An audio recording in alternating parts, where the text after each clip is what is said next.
What is popping? What is good? Shakey Vibe Gang. We here, man. I'm ecstatic. Episode 14. I'm ecstatic. I'm so excited right now. Yes, sir. Yes, sir. Yes, You sir.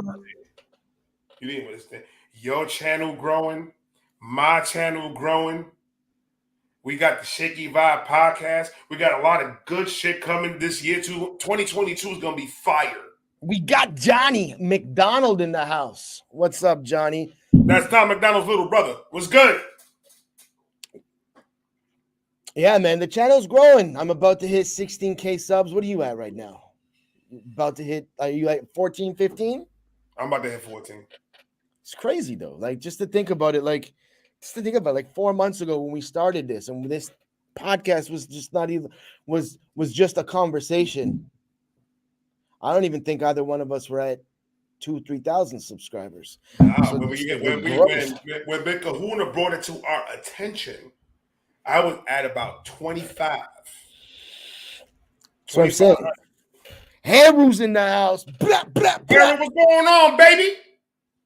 That's my guy right there. He owes me $5 in the chicken nugget, but it's all good. It is all good. How is everyone doing today? Today we got a goodie. Today we got a goodie. Today we got something special for everybody. Well, it's always special for everybody, but today we got like something. We got something. This guy is fire. So you said you've been working on this intro all fucking week. So right now I'm throwing you under the bus because we got people here. We got people here waiting for this, man. My brother, you talking about Vibe Reactions. You know who you fucking talking to? Well, let's hear this, man. There's no pressure. Ladies and gentlemen, the Jersey Assassin. Blah. Royce the 5'9" and Eminem mixed together. This guy is fire. Vacation just came out. Track is fire. This guy is one of the best lyricists out here right now, ladies and gentlemen, boys and girls, children of all ages. Please welcome my guy, Mix motherfucking Williams, with the chinchilla jacket. Yeah, it's chinchilla for sure. It's a hell of an intro, man. Thank you very much. I appreciate that. I try, my brother. I try.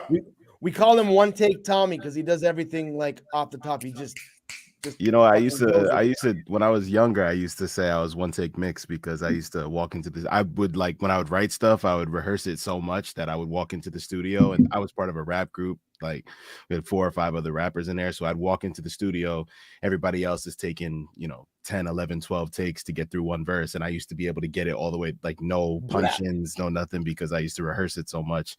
And I like obsessed over it. So I was one take dude. mix. Just going on that, how much does it piss you off when you're in and out layering, doing all your shit in like 10, 15? Well, and my camera can you guys still hear me at least? Yeah. I can hear you, and it's weird. That's so fucking stupid. How much does it piss you off when it's just like immediately like you're waiting a half an hour, 45 minutes, an hour for some of your friends to fucking finish what they got to do in the studio?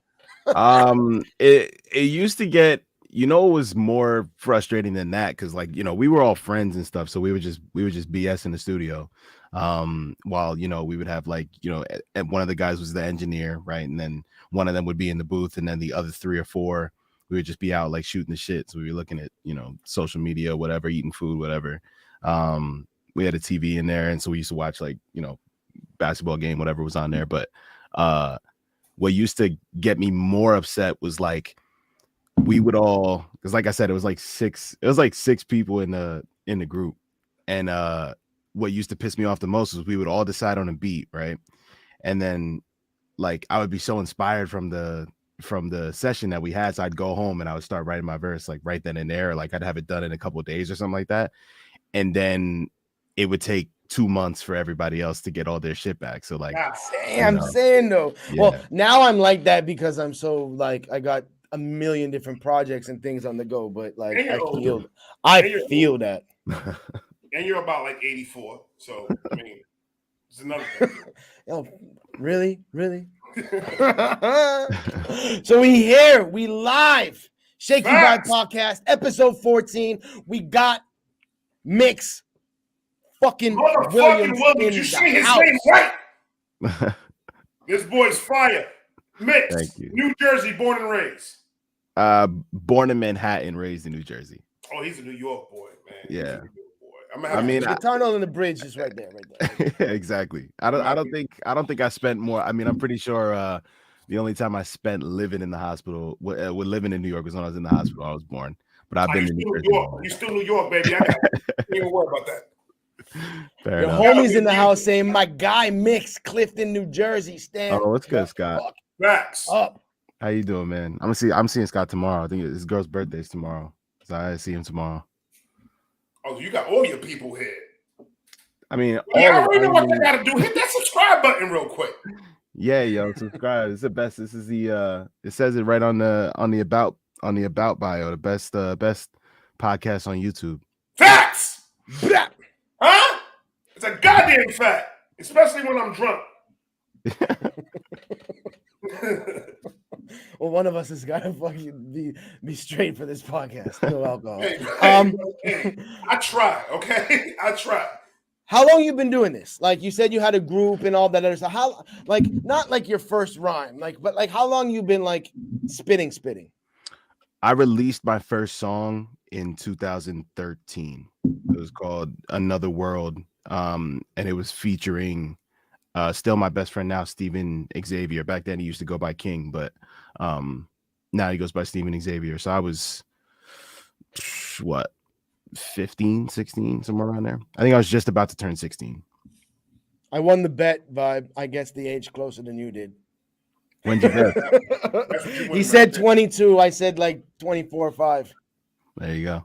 It is what it is. I'm not paying you. I ain't paying. So I'm gonna let you. Nico, you owe me that $5. You don't owe it to Vibe anymore. I mean, Heru, the $5 is mine now. Man, you ain't getting shit. He hasn't paid me in 3 months, nigga. You ain't getting nothing.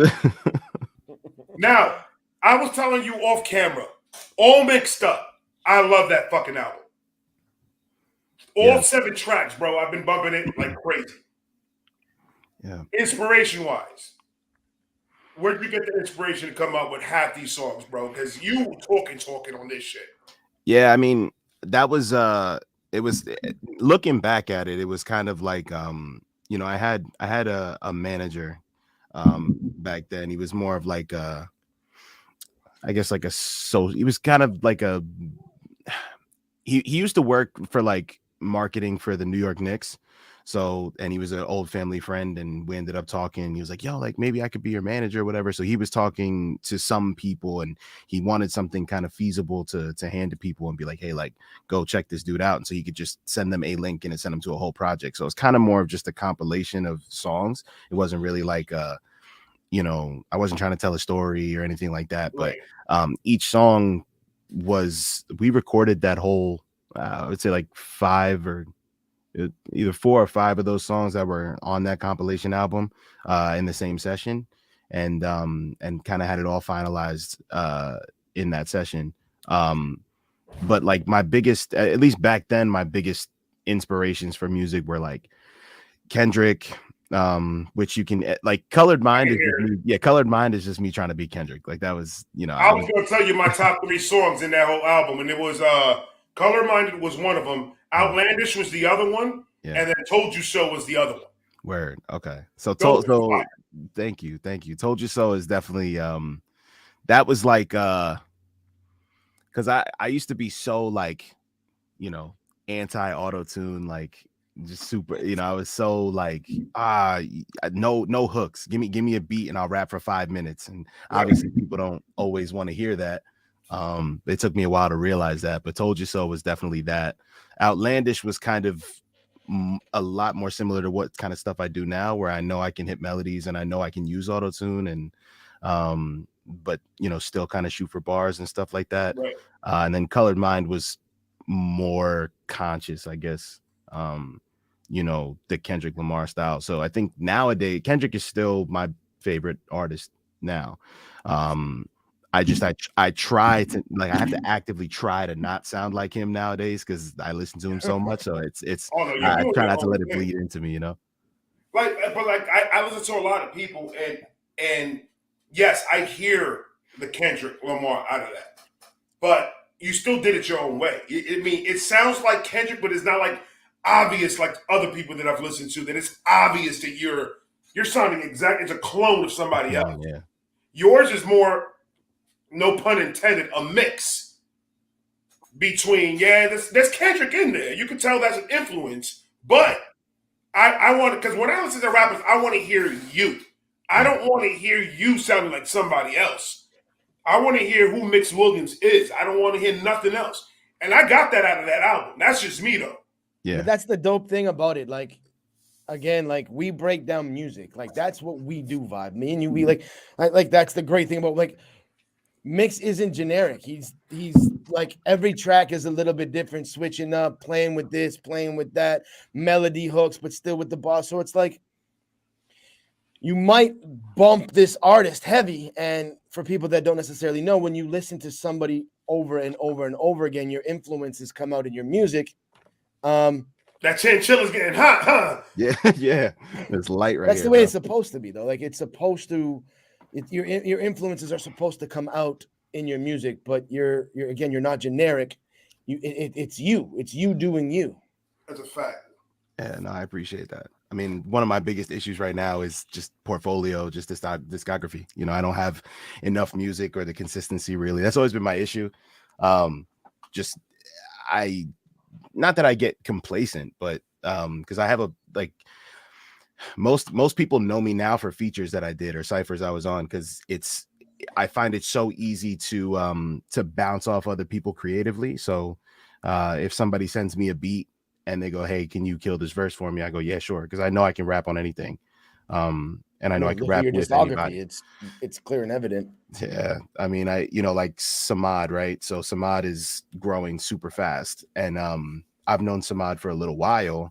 I never had a song with him. And then we did Leave Me Alone together. And I was worried before I got, not worried, but I was a little bit nervous that our styles would clash, because I've obviously gone more towards melodies and focusing on delivery and swag, basically, because I think that that's the most aesthetically pleasing to the ear. and I found my success has been through, you know, my voice and delivery. So when Samad sent his verse, I had already done my verse and it was recorded. I just hadn't sent it to Samad yet, and he sent me his, and I went, oh, like they're You're on the same vibe. they're fine. I mean, you know, I was just worried that the song wouldn't sound cohesive. I'm not really worried about being out rapped because I know it's not going to happen, but but I just I need the song to sound good. So obviously being not a perfectionist, but making sure that things sound good, and maybe not moving as quickly. Like I'm not willing to sacrifice quality for speed, and sometimes that can be a hindrance because, you know, you don't get shit out fast enough. Right. See, my problem that I have with all this is that you only have 2,200 subscribers on your YouTube. Yeah, I don't agree with that at all. Me neither. That's complete bullshit. When I saw that, I was like, fuck that shit. This man is too fucking fire not to have enough, more than fucking all of us put together. Like your music, when I listen to your shit, bro, like, I ain't even gonna lie to you. This is Ray talking. It's not vibe reactions. Fuck that nigga. He's off. When I listen to your music, it brings me back to the lyricists that I used to listen to back in the day. The bars, the delivery, the cadence. The cadence is fucking stupid. Thanks, man. And I'm like, why is it? And I always ask this question to a lot of people that we have up here. And it's like, why is it? Like, I understand independent. You guys want to stay independent. You guys, are you looking for a deal, or you want to stay strictly independent? That's what your goal is. Because I know independent artists, at the end of the day, you guys, once you guys made it, once you guys are big, everybody knows you. You guys are making more bread. I get that. But are you looking for a deal? If somebody comes to you right now, Eminem says, "Yo, I want to sign you." You can't say that. That's I can't say that. I have this conversation a lot, you know, if like the way that I always, you know, say it hypothetically is like if Kanye walked, you know, this was a couple years ago, I was having this conversation, but if Kanye was to ring my doorbell right now and I answer the phone, he goes, yo, I heard your music and I think and he was like, everybody give it up to Kanye West. If he came to me and said, yo, come with me to Chicago and do something with me, I would say, yeah, of course I would, and I would go and we would try and do something. I think all I'm trying to do right now specifically is just do my best right now, do as much as I can without burning myself out. You know, I work 50 some odd hours a week at a job, so doing that with, you know, people, you know, I'm on the Indie Amplify website now, and I feel like I put my price too low because a million people definitely did. I saw that and I was like, really? In like a week, everybody hit me up. So I went to Indie Amplify. I said $50 for a reaction. That shit. Nigga said no. Yeah, no, I mean, I think the crux of all of it is like, if someone was to come to me and say, hey, listen, we can take care of everything you need financially for this, that, and the other. So if you need beats, we'll pay for it. If we need, you know, if you want to pay your video guy, like I use one video guy, Nick Petrovsky, but like we'll pay Nick, you know, we'll fly you out wherever you need to go to shoot the video. Like if someone was to say we'll do all those things and all they needed was, you know, and we could talk about negotiate whatever, you know, percentage of royalties, like whatever it is. At this point in my career, it doesn't make sense to say no, because I'm not making a fuckload of money to where I can, you know, really turn something like that down. Facts. So I hear that for sure. I think in the future, if, you know, this becomes my full-time job, I think that's the goal, is probably in 2 years or so to be in a position where I don't have to work that 50-hour job, and I can take that 50 hours and allocate it towards music so I can make more music. Right. That's the goal. I think I'm feasibly 2 years is probably where I'll be able to make the transition. But as of right now, it's just trying to be consistent. I made a fucking New Year's resolution to drop a song every month this year, and I fucking failed it already because I had a engineer, like I had my engineer canceled on me twice, so I couldn't get to to the studio to get it all We'll mixed. give you a do-over. We'll give you a do-over. I'm just gonna drop probably 2 or 3 in February. So there you go. yeah. Now you're very articulate when you talk. Thank you. And I don't know how to put this because I don't want to sound like a dick, but there's a lot of people that see that, okay, I'm gonna go to the industry. I'm gonna go ahead and sign up to a label. I'm gonna do this, I'm gonna do that. And there's some people out there that call you a sellout. But the way you explained it, it'll be dumb if people don't understand that. Yeah. You're trying to make this a full-time job. You're trying to do this. It's a business. You got to make business decisions. So when you have to make that decision, are you worried about people calling you a sellout for going to a label and shit like that? Or it's like, it is what it is. I'm getting money. I mean, I think that speaks to experience a little bit. I don't want to pat myself on the back too much, but I went through my ego phase, like where nobody could talk to me type shit in high school. So because I went to Clifton High School in Clifton, New Jersey. It's the biggest public school in New Jersey. So there's 5,000 people in that school. And I was rapping and I was decent. Like I was worse than I am now, but I was decent for high school, I guess. And like I said, I was part of this rap group and there were 6 people in it. So we all had our own individual friend groups where like if we threw a show, there would be 6 artists and there would be 150, 200 people there. And I can't pull that now. So at least to a live show. So I was like, I'm not gonna say I was a celebrity, but people knew who I was in high school. They're like, oh, that's that kid. Even if they didn't know my name, like, oh, that kid raps, he's good. So, you know, I used to have like, when I was a junior and senior, I used to have like freshmen come up to me and be like, yo, I listen to your music. Can I get like your autograph? And I'm like, what the fuck? Yeah, sure. Like whatever. Like this is stupid. Yeah, in high school. So I would walk around Clifton. I would go to like GameStop or some shit. And there'd be somebody be like, yo, I listen to your music all the time. Like, that's crazy. Like, yo, can we get a picture? Like, that's nuts, right? If I was over there in Clifton, I would have been one of those motherfuckers. That's what I'm saying. So it was really strange. And then when I left high school, all that I stepped outside of that bubble, and all of that, you know, insane support kind of faded away. And I went, well, what happened? And that's where I had to kind of rewire my brain a little bit and be like, all right, it's not going to be as easy as I kind of thought it was. So in high school, when you have with, you know, the large amounts of support, comes large amounts of the opposite. So there's people who don't think that you're very good and people who don't understand why you have support. And there'll be other rappers that pop up, you know, throughout high school and be like, oh, I'm better than this dude or whatever else.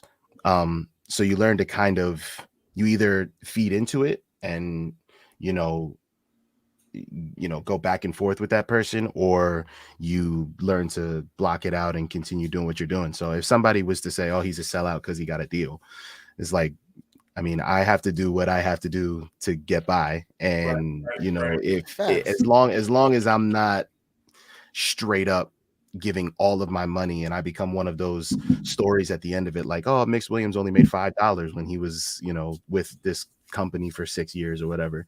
As long as I don't become one of those stories, you know, and I make sure that all my ducks are in a row and stuff like that, then I mean, I don't really. At the end of the day, a lot of people also, like, it's very easy to judge, very easy to just formulate opinions when you don't know the facts. And I guess that's part of the day and age and times that we're in. But like, it's a business. Like, no matter what anybody says, we in the ones who take this shit seriously are in this as a business to make money. So we are the business. So you have to make the best business decisions that you think is right for you financially and for long-term longevity, success, and all that other stuff. So people are going to say whatever they want to say, but they don't know the real deal. They don't know the meat and potatoes behind things, the reasoning behind certain things. So at the end of the day, who gives a shit what people fucking think? Like, we're just out here.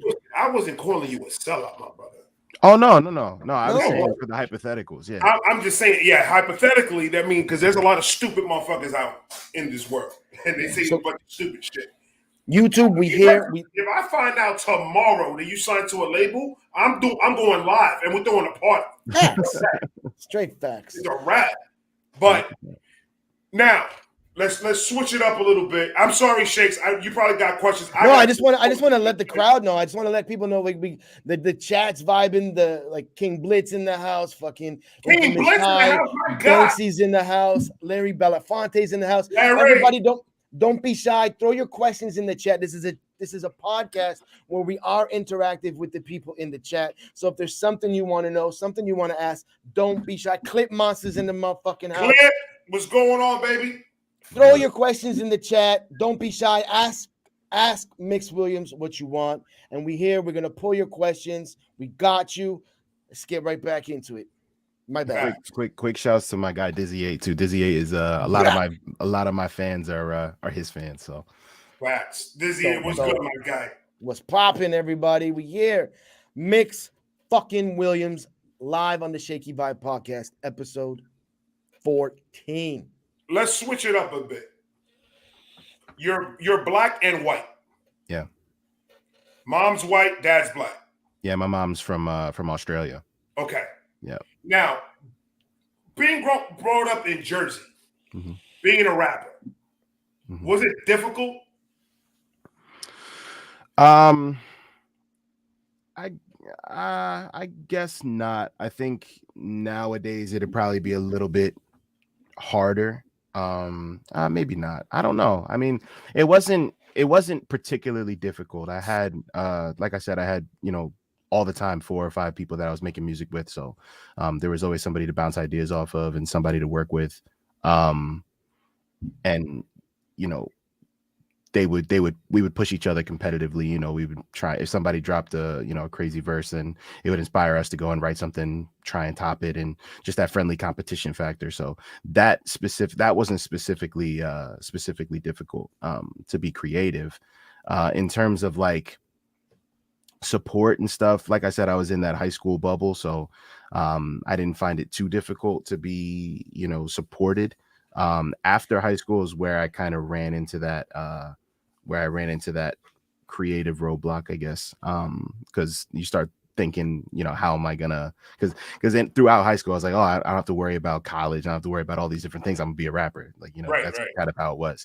But then after you leave that high school bubble, you realize, oh shit, well, music takes money, and it, so you need music videos, and you need all these different kinds of things that Facts. cost capital. So Facts. you need to kind of fund it somehow, and I'm still in that boat now. It's just I think the less I obsessed about music, the better my results were. Gotcha. I think from that standpoint, that's why so many cats are wearing multiple hats in the industry now, doing so many different things, because like they don't realize that like mixing and mastering is expensive. Then like if you're not producing your beats, or your homeboy's not your producer, you got to throw down some loot to get those leases, and then you got studio time, and then that's not even talking about budget for promo on the finished track, and then you want to throw in a video budget. For the average cat, they're not realizing that, like, if you're going to throw out a demo and you got videos for your 3-4 track demo, it's not really a demo anymore. Brother, like a press kit. You could easily be 10K. You could be 10K in before you even fucking release anything. So it's like, I think that's why so many cats today in the industry are producing beats, are getting into the mixing and mastering, and are getting into the editing and shit like that, just because it cuts down costs and it makes it more like efficient for you to just fucking be able to do everything yourself. That's just but at the end of the day, once you get it to that point where you got a crazy following and everything, it's worth it, because you're doing everything yourself, and you're reaping all the benefits out of that. Yeah, no, that's why I have so much respect for people. Like, I know Banksy does all of it. I know he does. Banksy's a machine. Yeah, I was thinking about him while I was saying that. Yeah. Larry too. Larry does his own shit too. It's not to make a joke, but I tried to mix before. I've tried. It's so difficult. I just don't have the ear for it. Same. Just don't have the ear for it. Like I know, I can tell when something sounds wrong, but I don't know why, and I don't know how to fix it. So, and that's pretty much what engineering is. It's like, okay, it sounds one way, I need it to sound this way. How can I get it to sound like this? And I just don't have it. But I had, like I said, I was lucky that I had friends growing up that were engineers. I had a friend that had a studio in his basement, and it was like a full, like, he had a desk and then a room designated Right. with So it that was was lit. soundproof. So it was an actual studio. I It was was lit. lucky. Yeah. And then he ended up getting a job at an actual recording studio that at the time was known for quality but being cheap. So a lot of rappers from New Jersey started going there and getting sessions there. So like Joe Budden's from Jersey, obviously, and That's dope. my buddy Pat is the So engineer many that I was using. motherfuckers are from Jersey, dude. Dude, And, a Like, lot of Joe people. Budden doesn't so get, many. Joe Budden doesn't get his respect. Joe Budden is fire. Yeah, no, 100%. And I've actually I met him a few times because he was my engineer, was his engineer, and ended up becoming his engineer. And now I think Pat engineered he goes by Mixed by the Best. So if you look up, on Instagram, Mixed by the Best is his name, but he has engineering credits on Eminem's last album. Just That's now lit. he has he was I think he was recording or engineering the audio for the Joe Budden podcast for a little while when it first started. You had whenever Joe wants to make music, he'll just call Pat. And there were times where I had sessions canceled because Pat was like, yo, Joe just booked the studio for like 13 hours. I'm like, you go deal with that. Holy So like, shit. yeah. So like, and it was, Joe, give me that verse, Joe. Mix me that verse, Joe. You guys need to do it live, man. It's like going to an arcade and that fucking older kid's there and just Yeah. fucking puts the whole stack of quarters on the video game. It's, like, Mhm, it's exactly. done. It's How a wrap. old It's are a you? fucking You said wrap. arcades, brother. Huh? How old Yeah, they are don't you? make those Arcade? anymore. Yo, fuck you, motherfucker. We're not supposed to show our age in this shit, man. I'm 22. Bro, I grew up hustling on Street Fighter. I was that cat that would take your fucking money. No, you were the cat that Shit you out of you went in Street you Fighter cut 2 class, on you video went into this fucking thing, you practiced for 4 hours a day, and you would come like you didn't do nothing, like you just that good. Yeah, that's before my time. That's before. I'm not gonna You lie see? to you. It's before, a little bit before my time. Nobody I got an knows old phone. what an arcade is except Yeah, for the but- ones you at Walmart. Okay, fine. Fucking, all right, fine. You know what? But in the Philippines, there's arcades everywhere here, man. Yeah. Every mall has a dope fucking like carnival style arcade in it. So I ain't gonna I lie ain't to showing you. no. I was referring to those fucking arcades. All right. I ain't gonna lie to you. In Brooklyn, there was 3 laundromats that had arcades there. Of And course I there was was, there and of course there every was. day. Fucking shit up. But it's all good, man. That's what we do here. We just fucking. Clip. Thank you for popping by, man. Appreciate you, family. Yo, Clip, you going to the club? Make sure you got that glizzy on you, my brother. Jesus. Niggas is crazy in Atlanta, man. You gotta relax. Mix. Yes, Got sir. another question for you. Got an answer. I like that. So, top 5 dead or alive. So, I know K Dot is one of them. yeah, I hate this question. It's hard because no matter who you say, right? You There's know like this question was coming, though. Yeah, of course You I did. knew it, though.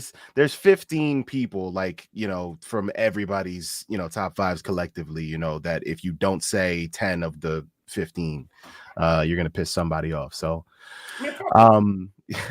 for me, it's no particular order: K Dot, Eminem, Jay-Z,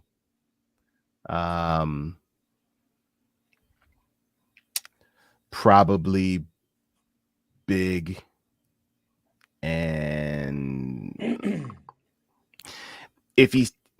I think if he does one more classic album, J. Cole will be there too. Were you fucking with his last album? Yeah. There's no wrong answer with this question, though. Like, No, there it's all really opinion isn't. based. Like, That's a fire. I can take those 5, put them aside, and say who's your next top 5, and it's gonna be just as fire and just as dope. Like, there's Nas, the list goes Rakim, on. Tupac, That's all what I'm these, saying. yeah. Cool G Mhm. rap, like the shit just fucking goes on and on and on, and so it's just.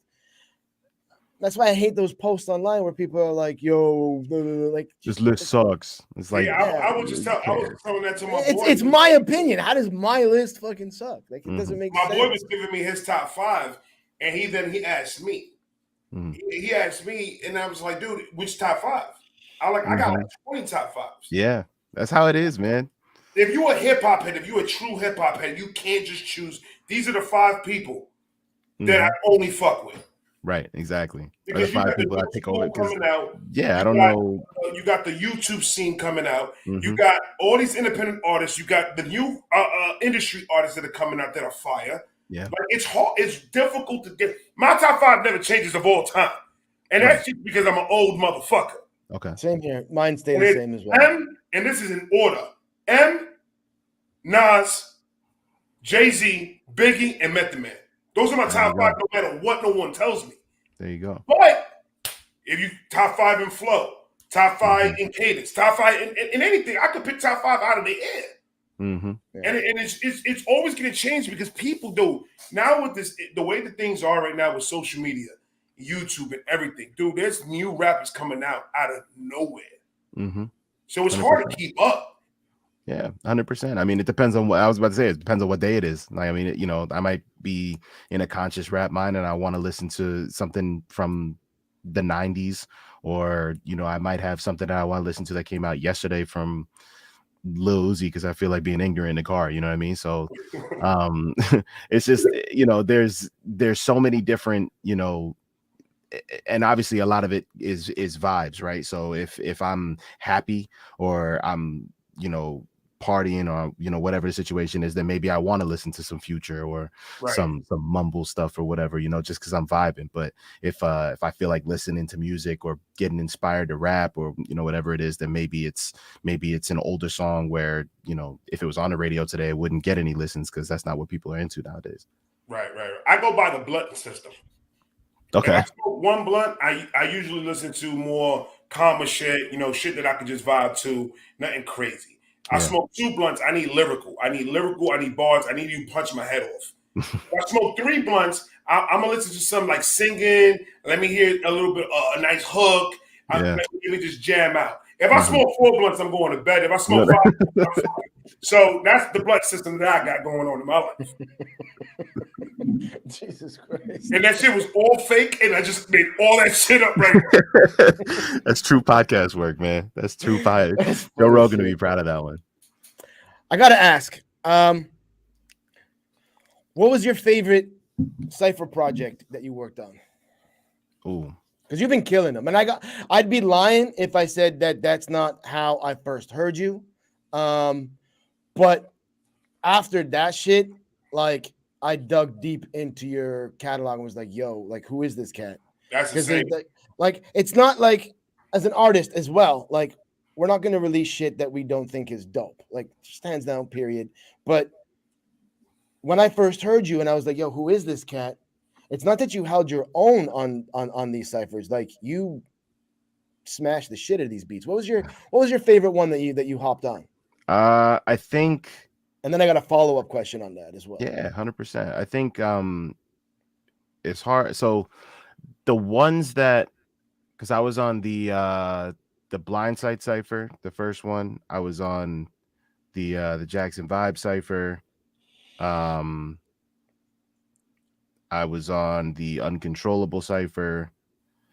Oh, fuck, what was the other one? The YouTube Underground Cipher. There's a whole bunch of other ones. Yeah, I think my favorite video that I did was for the Blindside one, because that was the one that was the most fun. Because the one DK, I think Banksy mixed it, and DK might have made the beat, or they both worked on it together. I think he whatever it helped was. with the beat and did Yeah. and Banks DK added like a whole bunch of punches and stuff like that and brought Right. the beat to life a little bit. Yeah. If I'm not mistaken, like from what My favorite the one past was the one in the Honda from the Civic. past interviews and shit. I think like that's like what was kind of talked about, but I forgot which one that was, but I you think- were riding in a Honda Civic. Yeah, I think that was the Blindside. that was the I blind said side. something about the Honda Civic. I didn't keep it in the G. That motherfucker's in a Honda Civic acting like it's a Bentley over here driving Bro. on top of that car. Bro, I did not know, because I needed a video for it, and it was windy as shit that day, and we couldn't.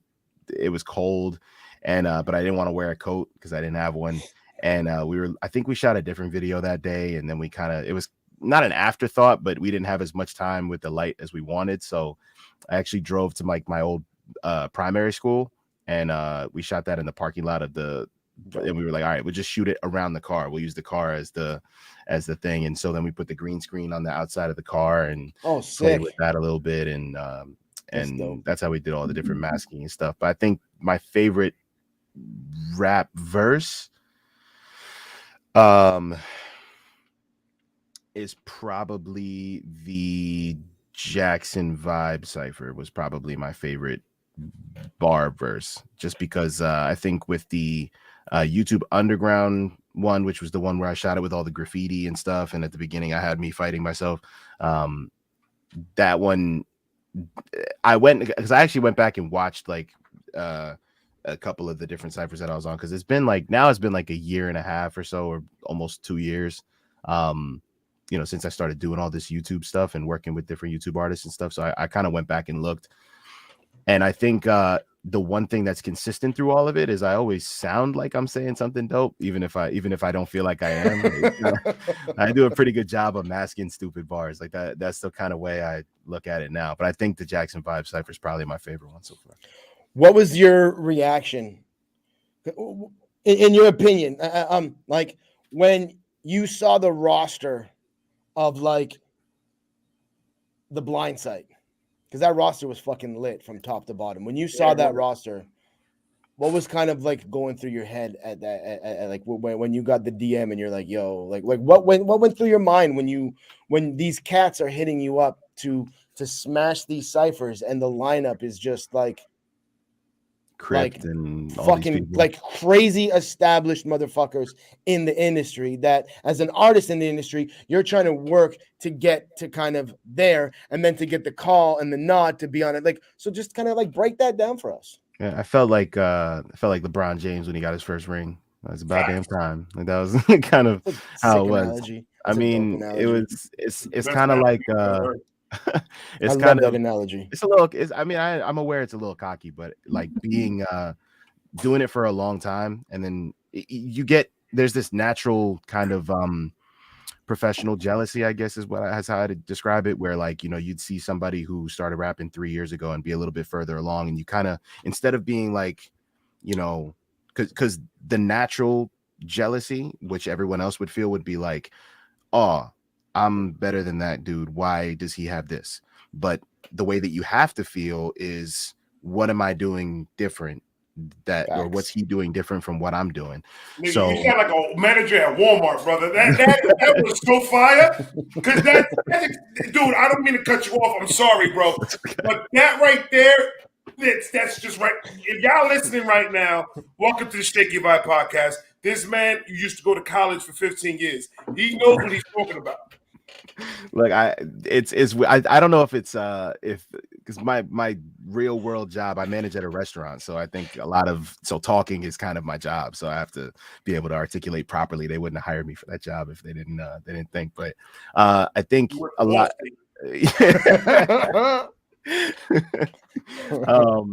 I think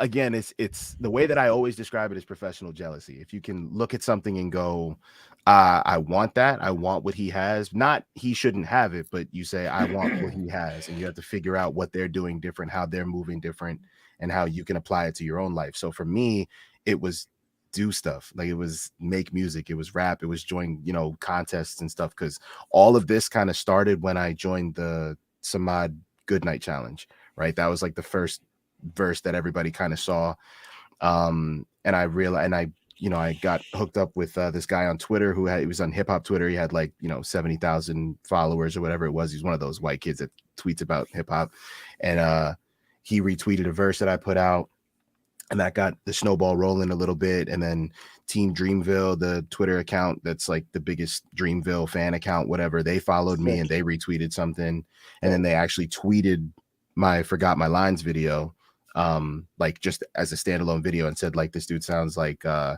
think they said Boz or whoever they said, and like that kind of got the snowball rolling a little bit. Then I did the Samad thing, and then I did the Dizzy 8 challenge, and like to finish my song, because this was right at the beginning of COVID. So I was in this room, I'm sitting here like, okay, I might as well rap now. And so I started doing all these little challenges and shooting videos on my phone and stuff like that, and people started actually seeing me, and I was like, oh well, all I had to do was actually put music out, and finally got a little bit of, because COVID helped. COVID helped that COVID did help. everybody's at fucking home, Right. fucking buried on their fucking computer, not working as hard as they should. So, like, a lot of people weren't fortunate enough to be able to capitalize off of the pandemic, but a lot of people I know went from like fucking 20,000 subscribers to like 200,000-300,000 subscribers, and it's just like, if you knew what the fuck you were doing, you fucking capitalized on it. So the homie Banksy's in here, and he's got a question for you. Banksy's throwing up, why ain't you collab with Banksy yet? Because all right, it's probably not even the answer that you think it's gonna be, like I've been ghosting him or whatever. We actually have, is it 3 now? Is it 3 songs that we've actually made together that just never came out? Because the first one, he said after I sent him the verse, he didn't like his verse anymore. So he was like, all right, we're not gonna do that one. Then Postcard put out a Ramen and OJ remix, and I was going to do a Ramen and OJ remix before I saw Postcard's one. So then I put on Twitter, I was like, oh damn, like mine's going to be better, like just playing around. And then Banksy saw it and was like, oh, it's so weird, I was going to do one too. So then he DM'd me and was like, yo, let's do the remix together. I said okay. So then I recorded my part, I sent it to him, and I was having issues with recording at that time, so my mic sounded a little weird. I couldn't figure out why, and Banksy was like, I'll see if I can work around it. And it didn't sound perfect. We were gonna work on it, and then I don't remember if something happened with him or if it was with me or whatever, but it kind of just fell apart. And then he actually just sent me something today, so hopefully this one actually Let's comes do out. it, man. Oh my god, hopefully it comes to fruition, because that's gonna be fucking lit. Yeah, no, Banksy is genuinely, Banksy is, because I remember this is when he was hollow, right? So when I first met him, he sounded really raw, like really, really raw. There was potential, obviously, and then through one reason or another, it would have been either delivery or confidence, whatever it was, or just actual songwriting, because the dude has bars, he always did. But to make it, there's a lot of people that can rap. There's a lot of people that can rap, but not everybody can put them onto songs and make it sound good. So all he's done for the past 2 years, yeah, exactly. Banksy, it made for some good content. You were right to your question. It definitely did make for some good content there, Banksy. I don't know if 2 years, I guess I've known him, or like close to like a year maybe. All the dude's done is work, so he's gotten better. If you can continue to surround yourself with creative people, so I know him and Gatsby and Postcard have been working on a lot of things, and you can hear it in his music. It's Postcard and Gatsby sound like radio ready artists, because they are. So now all that's rubbing off on Banksy, and now he sounds radio ready. It's just like such as life, though. Like when you surround yourself with hustlers, go-getters, and people that are like on their job, and people that are grinding, it's gonna rub off on you. And in the music industry, when you're hanging around people who are just like literally like the whole circle is dope spitters, people like, so it's just gonna motivate you to just fucking grind that much harder, put in that much harder, because like you're in a group, you don't want to drop the fucking worst verse on the track with your group. You want to just, so it's gotta fuel that positive fire and positive energy from within. And the music, that definitely comes through in the music from all of you guys, because it's fire. That being said, I think it's time to I made up a name for this segment. Oh, what's the segment called? It's called Shakey Vibe Music Time. Shakey Vibe Music Time. I love it. Need to make a graphic. That's off the dope seat mix. I freestyle sometimes. I don't rap. I freestyle. You freestyle. Yeah, that's fine. So right now we're gonna pull up Mix Williams Vacation official music video. Yeah. And that's the problem with you guys of being named so damn fucking good. It's hard for me to react when I start digging into the wormhole and I keep on listening to your shit. It really is, though. It really fucking is. Right, because you can't you have to record your first listen of it. You can't just exactly. I get you. So here we go. Yeah, this was much more of an experimental kind of track, I guess.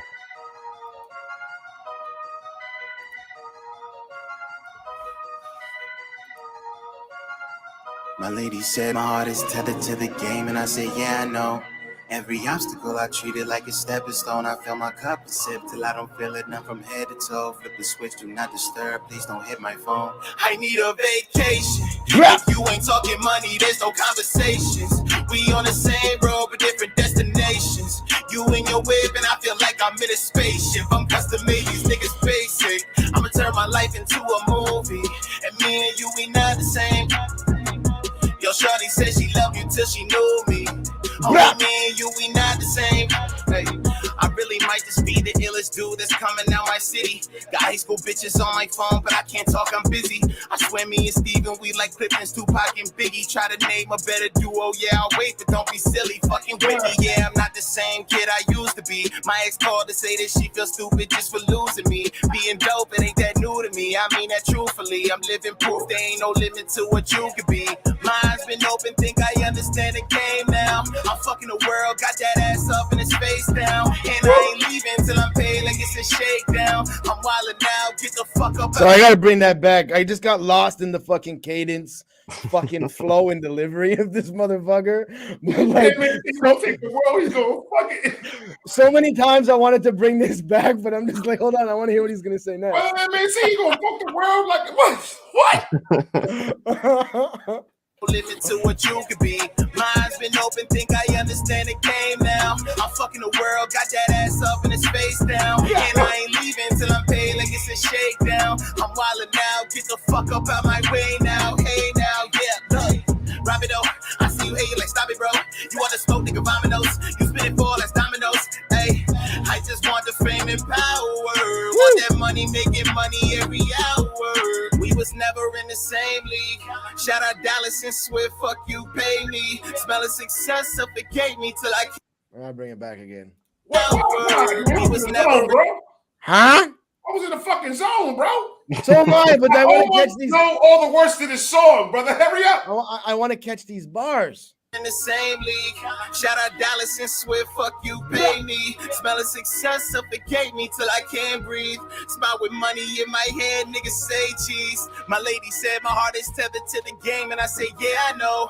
Every obstacle I treat it like a stepping stone. I fill my cup and sip till I don't feel it none from head to toe. Flip the switch, do not disturb. Please don't hit my phone, bitch. I need a vacation.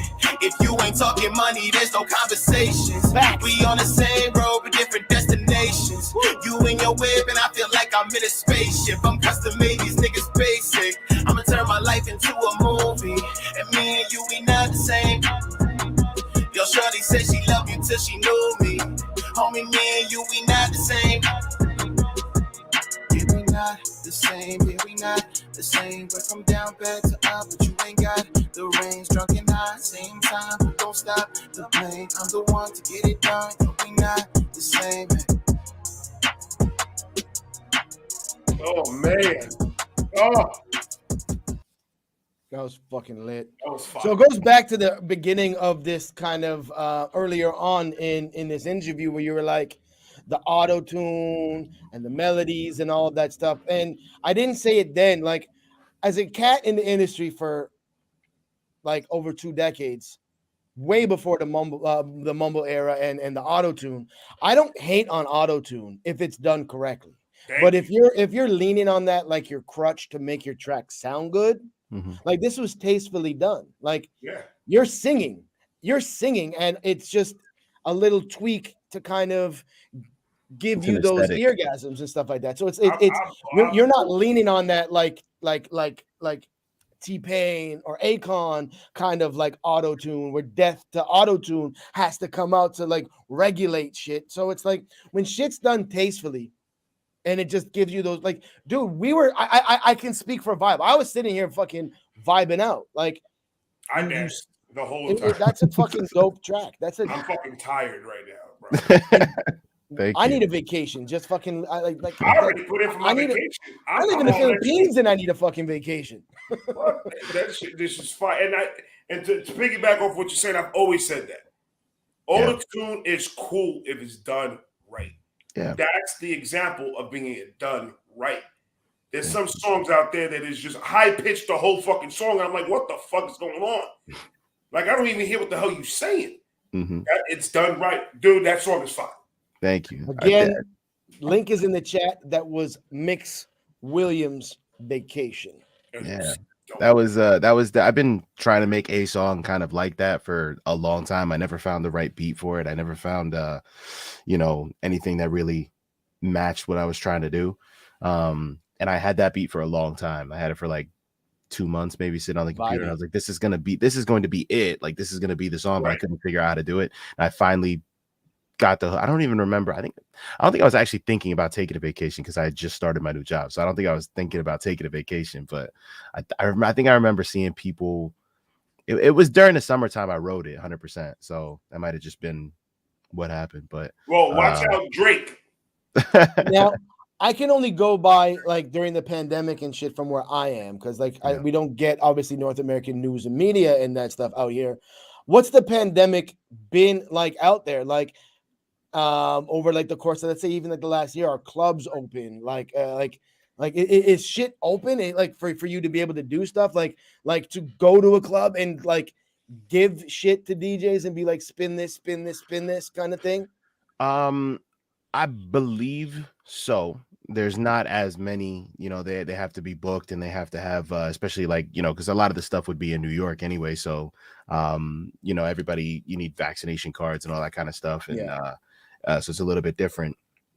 In Jersey, I know that a lot of mom and pop places kind of went on their own accord, so that they would follow what the CDC said, but they would do things how they wanted to. So if they wanted to have a DJ night, then they would. Bigger places, I think, kind of took a hit, and then when things opened back up, everybody opened up at their own pace. Some places survived, some places didn't, some places continued like nothing happened, and some places changed things. So I've only performed maybe 6 or 7 times since COVID started, but right when COVID was happening, when COVID happened the first time, in March, I think March I was booked for like 4 or 5 shows, and they were all canceled because everybody was canceling everything. So I had a show 2 days before lockdown, like before lockdown was announced. And I got booked for another show at that show because he was like, yo, I loved your set. Can I get you 2 weeks from now? And I happened to be off. So I said, yeah.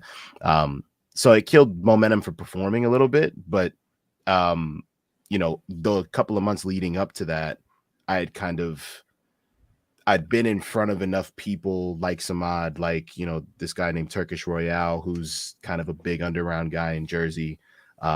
Chris Patrick, I performed at a few shows with Chris Patrick, like in the same lineup, and he's at the moon right now.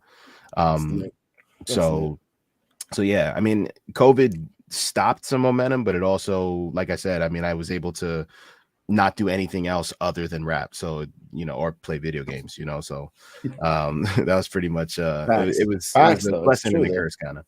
Now, when you're on stage, are you comfortable up there when you were like 100%. Performing? 100%, yeah. Are you one of the cats that like performing? Because some artists don't like it and just don't want to do that. That's not part of their repertoire.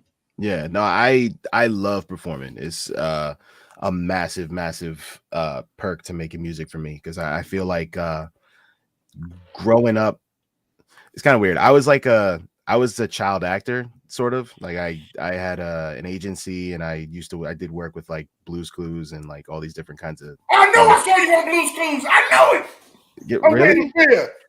Get the fuck out of here, for real. I think he's just kidding. I think that was about to say. I think he just wanted to get hyped, get up, and get a fucking beer. Brother, I just talk shit. I was about to be like, I mean, maybe, but I mean, I look a little different, damn. But yeah, no, I was on Blue's Clues, and I was on a couple of different things. I was on like, I had like national commercials and stuff, and like with Toyota and Chef Boyardee and stupid shit. So you're not afraid to get on fucking. Nah, I've always kind of wanted to be not the center of attention necessarily, because I feel like that's a cocky way to look at it, but Right. I like performing, I like entertaining. So I always thought about stand-up like I'm not super funny. I got kind of a dry sense of humor, but like stand-up comedy was like something, even now it just brings me joy. So I'll watch stand-up comedy and it ends up bleeding into my life, and I try to make people laugh. I'm a pretty social dude, so going to these shows and meeting artists and I hate the term networking. I really do, because it's got a negative connotation to it. So people are like, "Oh, I hate networking. I'm no good at networking." Literally, it's just talking to people. It's just going and being like, Yeah, exactly. "How are you?" and shaking somebody's hand. Maybe not now, giving them a fist bump, but you know, if I get up on stage and I kill it, and I know I did, and I walk off the stage and people come up to me and go, "Yo, that was awesome. What's your Instagram or what's your Twitter? You know, how can I get involved with you?" And Such I go, a dope feeling. yeah, and that's awesome. Having people that don't know you, and literally you can, I mean, sometimes it's like an out of body experience. Like if I know I'm killing it, I don't even have to think about it when I'm on stage. So I can look off into the crowd and not focus on what I'm saying, and I can look off into the crowd and focus on, you know, this person's face or how this person's feeling. And if I can see people are vibing with it, then like it's awesome, because these are people that have never heard me before. They don't know me, they know nothing about me at all. They just go, "Holy shit, this dude's really good." And how, like that question, "How have I never heard of you before?" Like that, I get that all the time, you know. So that's a real, and I have friends where it's the opposite. Like you said, I have friends where their music is like on par or better than mine, but when they're on stage, they just don't feel comfortable and they don't capture the crowd. So even if there's two songs that if we do one song each, and I think their song is better than the song that I did, my performance might be better than theirs, so that puts me over the edge. Yeah, Their delivery is off. that Yeah, energy. exactly. Do you get nervous the first couple seconds? You can be honest. Well, not nervous that I'm gonna screw up. It's never a nervous like, I hope they don't like I hope they like me, or I'm never worried about that. Yeah, it's more just like I can't wait to get up on stage. When I do, before the music starts, there's like 10 or 15 seconds where if I don't know what I'm gonna say before like if I like my introduction, like someone be like, "All right, and coming to the stage next, Mix Williams," and I get on stage and I don't have, like, most of the time I like to open with a joke, but like a stupid joke, right? To just make everybody just laugh and be like, "All right, this dude's gonna be goofy and stupid," and then I blow them away. It makes it easier to kind of, you know, I lower the bar and then blow it out of the water. So trying to set them up, man. Yeah, 100%. Like if the Knicks suck or something stupid happened to suck, like if the Knicks were bad for a long time, so I was able to be like, "All right, I like to start with a joke, the New York Knicks." And then nobody would laugh, and then somebody would laugh because they'd get it, and then everybody would like awkward laugh and be like, "All right, I'm better at rap than I am at I'm gonna tell you this right now, Mix. That joke was trash. Yeah, exactly. So then they go, "This is gonna be one of these dudes." And then now, did you write trash because you're from fucking New York? So listen, hush your mouth. Did you write "Look Who's Got a Letter" for Blue's Clues? I just need to know that. No, I didn't write it. But that was my first like role on Blue's Clues was in Mail Time. That's crazy though, man. You want Blue's Clues? Yeah, I love that show. What? Yeah, man. That's nuts. Yeah, so you've been famous since you were a baby. I mean, like it was during I think it was like a Earth Day episode or something like that, and I was like 3 years old, and they told me to take the paper that was in the garbage, like the balled up pieces of paper, and put it in a recycling bin. So I literally just walked over and dumped it into the recycling bin, and that was my whole point. And then I waved at the camera at the end of it. Mix Williams recycles. Exactly. The fact. Then I was on there 3 times. The second time I was in a skit. It was like a game show thing, and I was with this little white girl, and we like shared a cookie, and then we broke it in half and then put it on a plate or something like that, and one half was for her, one was for me. Then I walked away and she took it I think, and went into this little house. Then I came back and was like, "Where's my cookie?" And then they had to tell me where it was. And then I found it, and then we shared the cookie together. So that was the second time that I was on it. The third time was voice acting work. I was 8 maybe, and I was the number 5 in a book that they blue skidooed into. I was the number 5. This man had a contract with Blues Clues. We're here with Mix Williams, Shaky Vibe Podcast, episode 14. That's crazy. You're gonna go from Blues Clues to talk about fucking girls in a track. That's not that's ridiculous. Hey, we all got to start somewhere, bro. That's a fact. I was in 2 commercials. Yeah. I was in a Pep Boys commercial for about 2.3 seconds. All counts. And if you go to Tires Plus right now, any Tires Plus, I'm in the wall of all the Tires Pluses. Oh, word? Like on the poster? On the posters, yeah. And I'm on the website. Too. He's the poster. He's not only a client, he's the poster boy. Tires Plus. If you need I'm tires, calling you on it right now. If you need tires. if you need tires, I'll hook you up. He's calling you out right now, bro. You fucking better All be on their website. I'm there. It's just tiresplus.com. TiresPlus.com. He just bought the domain name like fucking a week ago. Vibe, upload your photo. Real quick. Don't be shy, people. We here with we here with Mix Williams. Throw your questions in the chat if there's something you want to know, something you want to ask. Don't be shy. This is an interactive podcast where we take your questions and ask your questions live while we're here with this artist. You ever thought about doing infomercials, Shakey? I live in the Philippines. I'm like the only white fucking person in my city. Like, yeah, I do. I've done voiceovers out here and stuff. Because like I will buy a vacuum cleaner from you in a heartbeat. Oh, bro, man. If you only seen what I did back in North, like, man, in the call center, man, I caked it. I murdered that shit. I'll sell you shit over the phone. What language do they speak in the Philippines? Is it just It's Philippines? Tagalog. It's like language in the Philippines. So every area in the city, so not province, but like some provinces have 3 dialects of the main language. There's over 3,000 languages in the Philippines. Okay. But the main language that the whole country speaks is called Tagalog. Yeah. Now, are you fluent in that? Do you understand it? See, I would think so. my kids were born in Toronto, but they pick that shit up like real quick. But out here, when I go into stores and shit, people want to practice their English. They want to, it's their opportunity. So like, as much as like you move abroad to a foreign land, you think you're going to pick up their language. I do, and I can speak it, but at the end of the day, like they want to practice their English. So it's a slow going process. Plus I'm older. So that part of my brain is kind of like turned off a little bit. Well, I speak Niggerican, so not everywhere. It works no matter where you at. They dig the vibe out here. They dig hip hop. Like hip hop's deep rooted out here. Like I think it's so way before what Easy they get, right? Way before Easy Mill. Like there's like groups and artists that were out here in like the late 80s from like way back then. And it's dope. Johnny McDonald's in the chat. He's got a question. He's like, why mix so goofy? Okay, I didn't read this question before I posted it. Why mix so goofy?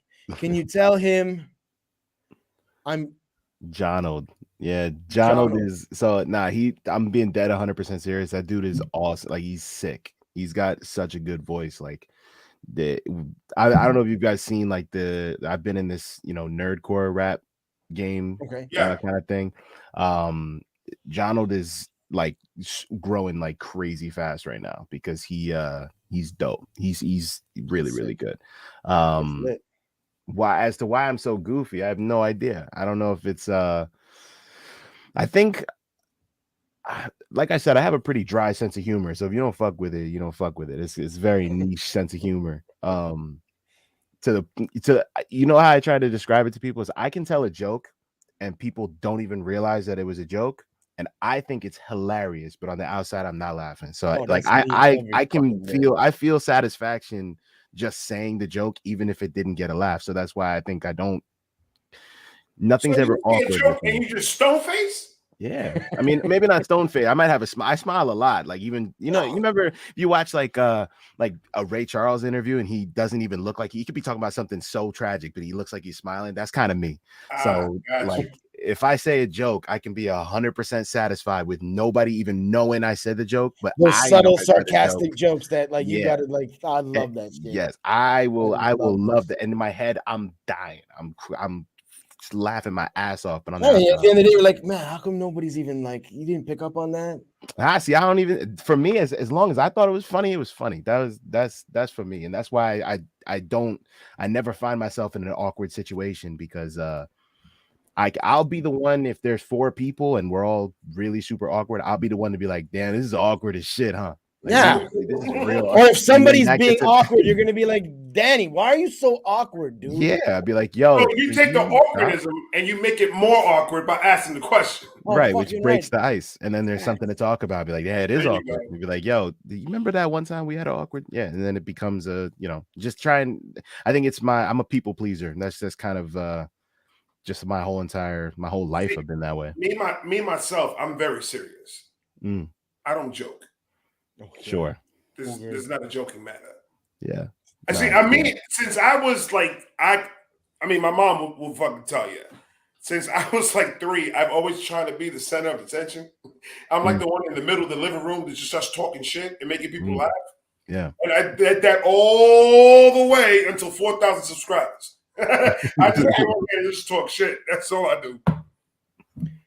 So I gotta ask you, Yeah. who are some of the YouTube rappers? Because you've worked with a lot. Like you've worked with a lot. Who are some of the YouTube rappers popping that would be on like your like let's get into another top 5 list. Who are like a couple YouTube, like 4 or 5 YouTube rappers that are popping? Because there's a million of them now, especially with COVID, that you'd like to work with. That it's just you've never nobody's reached out to anybody, but you're like when you hear them, you're like, yo, fuck, I want to work with this cat. I'll tell you the one person that I'm not gonna say fear. That's not the word. Respect to the point of where if we made a song, I think he would outshine me is Merkham's. I think he would outshine me on a song. Fucking Dude is he's nuts. He's like, so underratedly, like say, well, maybe not now since the Stevie Night, but prior to that, like he was so underratedly sick. I didn't understand because I think I followed him around 2,000 followers on Twitter or something like that, and now he's I know he did that follow for follow thing for a long time, so his numbers are kind of skewed. But like, I looked at, I was like how is he not? Because there's so many people that are like that. But you say that with Clip Monster too. Like, no, Clip is dope. I actually was on a song with Clip. LC4 did a song called Fight Night, and me and Clip were on that song together. Dope. But yeah, no, Merkham's is probably to the point where his style is so he's perfect for the lane that he's going into right now, where he's doing the radio shows, radio show freestyles and stuff like that. Like that's his bag. I don't think if I walked in over the place, right, and the dude doesn't stop. So I mean, for me, I'm pretty sure I can go in there and I can spit a cool verse. I'd be okay. Nobody would boo me out of there. But like when you go on those radio show podcasts, every line has to blow people away. Like that's gotta be your and for me, especially the ones when they go live, they got like they've got like thousands of viewers, listeners, like, and these people all know the game. Like you got to bring fucking heat. You got to show out for that 2 minutes. You got 2 minutes. If you don't show up going on Sway in the morning, like no, your career's fucking done. Like your career is done. Exactly. You saw what happened with on Charlie Clips when he went on what was it? Forgot what freestyle he did, but he went on there and he was literally freestyling everything, and you could tell. Yeah, it was not on beat. It was trash, and his stock kind of went. So he had to do a couple of battles to get his ass back No, up. but that's a slippery slope because you don't know if there was a delay in the headphones. Like you don't know because we This is weren't a there. professional radio station. The headphones were fine. He was just trash. Fair enough. You can have a bad day. Yeah. So you got Merkham's. You want to throw out another name or two? Yeah. I think top 5. Dizzy 8 is my guy. So that I've done a whole bunch of songs with him. You said some people I haven't done songs with. Fable is somebody I've been trying to do a song with for so long. And he keeps kind of like we keep having we followed each other on Twitter for a long time, and I did stuff with Daddy Fat Snap. So him and Fable are real tight, and DPS tells Fable all the time how good I am. I just got to be consistent, kind of thing. So Fable's kind of sitting there. He's going like, soon. So eventually that'll happen. But so he's just watching. That's gonna be one of those people. I've been in front of Crypt like 5 or 6, maybe 7 times. He actually reacted to my music video Red, which was really cool. And he recorded his album at Gatsby's studio, and I'm pretty tight with Gatsby and Postcard. So they went and told Crypt how good I was, and showed him the song that I did with Postcard, which was not. They showed him that, and Crypt basically went on this whole thing about how he's super underrated, and all he's got to do is keep doing what he's doing, and then eventually he's going to wake up one day and have thousands of people looking for his new song. So Fable, Crypt, probably the two up there that I'd love to work with. I can definitely hear you with Crypt. Now, There was a question that we asked Banksies, I believe. Mm-hmm. Crypt's got this fast flow shit down pat. Yeah. Do you think that's not going to mix well with the way, because I call you the swag rapper.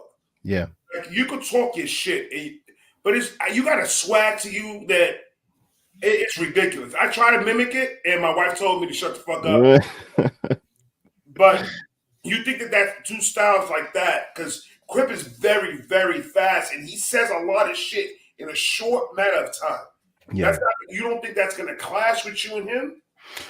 I think it depends. If it's done right, I think it's okay. I can speed it up a little bit. I try not to because I have a little bit of a lisp, so I try not to do speed rap because I tie my own tongue kind of thing. So so that's usually why I go for slower kind of flows. But I can speed it up a little to kind of if he can meet me halfway kind of thing. If he can go to 75%, I'll bring it up to 50% or whatever, and we'll try and meet each other. But yeah, I think stylistically,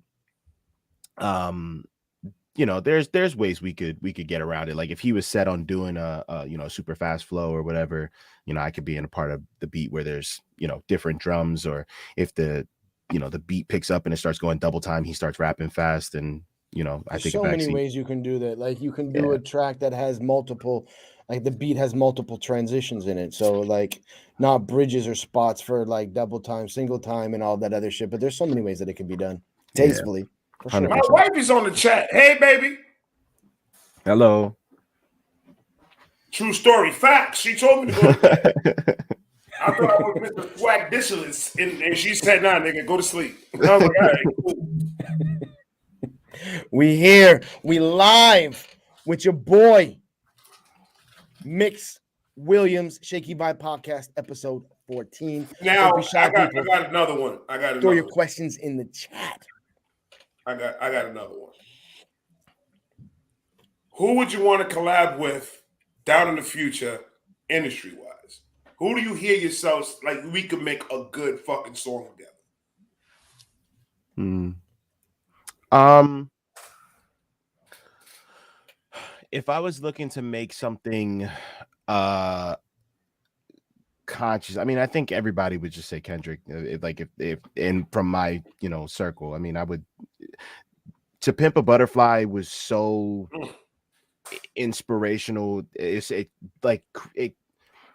That genuinely, that project, I think I listened all the way through when it first came out. I listened to it maybe 20-30 times that first week because Didn't Pimp a Butterfly get like a Pulitzer Prize? Yeah, you got the Pulitzer Award for it. Yeah, I mean it's shaped.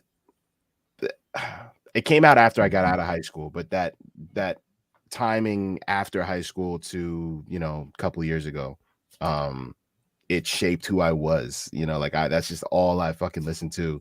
My music started sounding more and more conscious and kind of cadences I was hitting and playing with voice inflection and pitch and stuff like that. Like that was all because of him. So even if I could just fucking sit down and talk with him for an hour, that'd be not to gain any knowledge about, because those comparison things, like would you rather take like $100,000 or sit down with Jay-Z? Like if you're sitting down with Jay-Z instead of taking $100,000, you're an idiot, because I think with that $100,000 to make $1 million. Well, that's you, yeah, but what he's gonna tell you is keep working, keep going. Like that's just what he's gonna say. So if I can take that $100,000 and invest it in myself and do however many projects I need to do to get to a point where maybe I can talk to him now, you know what I mean? Like I can use that money to get myself to a place where he'll want to come talk to me. So that's kind of how I look at those. But for the Kendrick thing, I mean, I would love to sit and just watch his session for 3 hours. I'd like to just see what his process was.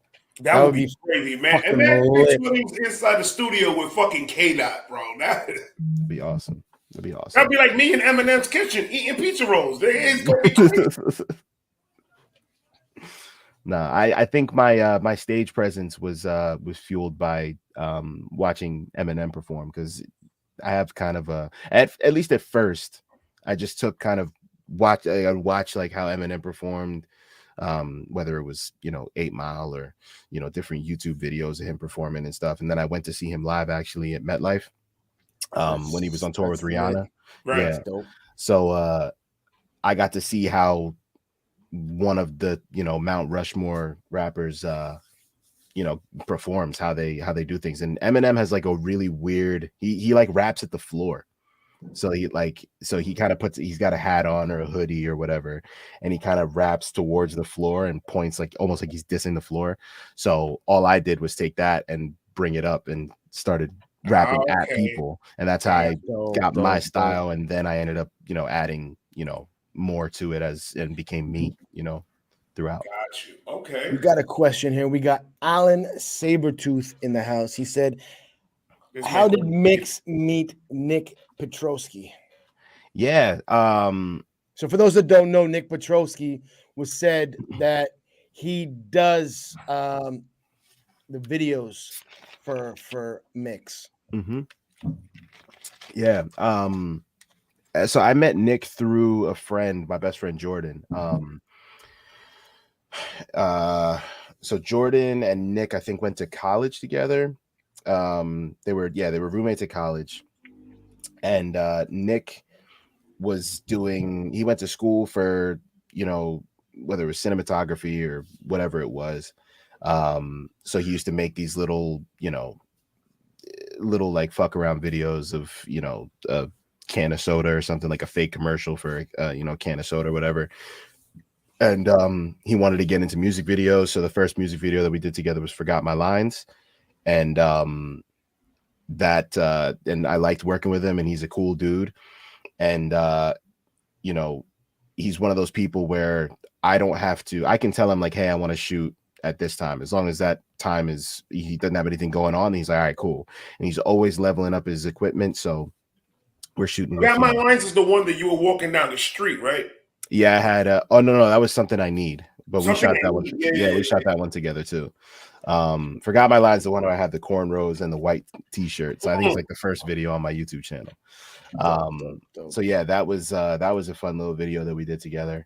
So yeah, it was Nick is he's super detail oriented and it was refreshing to work with some, because I've done music videos when I was 17, 18, and working with people who were just doing music videos for $100, and then they bring their little camera and we'd shoot, like we would show up to a place and be like, hey, why don't we shoot over here? Oh, this is cool, let's shoot over here. Whereas Nick, like, if I say, hey, I want this kind of video, and I'll send him music videos for for references, like be like, hey, like I kind of want like a shot similar to this one, maybe we can do this but over here, whatever. He will take time out of his day, time out of his week or whatever, on the days leading up to the shoot day. He will go to those places and be like, all right, I'm gonna shoot this part here, writes it down. I'm gonna shoot this part here, writes it down.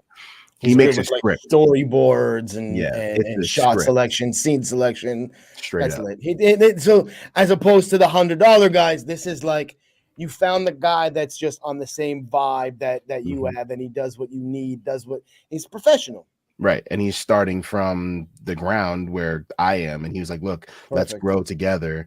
And, I want him to get paid too. So, I pay him what he needs to be paid. But one of the things that he gets right, because we're friends now, me and Nick, like we've gone out for drinks and stuff like that. But it's very difficult. Sometimes talking about money between friends can get sticky.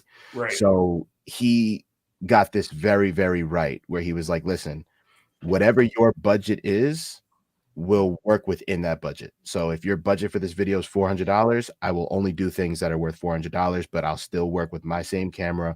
Like all of the default stuff is his camera and his different things. But then he'll be like, hey, if you have $1,000, then that means that I can take that $1,000. He's not keeping all the $1,000. He'll then go, okay, I'll book a studio, which is where we shot the vacation video at. We shot it in the Bronx. So like he'll go, okay, I'll book a spot and it costs this much money, or I can rent, I'll rent a dolly or something like that, and we can do some more shots. Like he keeps it 100 with you. Yeah, he doesn't hide anything from me. And he's a genuinely nice dude, and he's finally getting some like solid production work, like where he's working with other directors and stuff like that. So he now this is now his job. So he's like, look, if you want to work, let's work. If you don't, that's cool. Just book me when you can. So it's kind of just the perfect person. Yeah, he's an awesome guy. We got Stacy, Miss Vibe Reactions, in the house. She's asking, if someone has never heard your music before, what song of yours would be the one that you recommend to them to listen to? It's a great question. It's a really good question. Thank you. She my wife. She good. She good like that. I think if I was, for my most complete song, is probably Red. Is the song that where you kind of can see a whole bunch of different sides of me, where I sang a little bit in it. There's auto-tune rap. There's actual just straight up bars.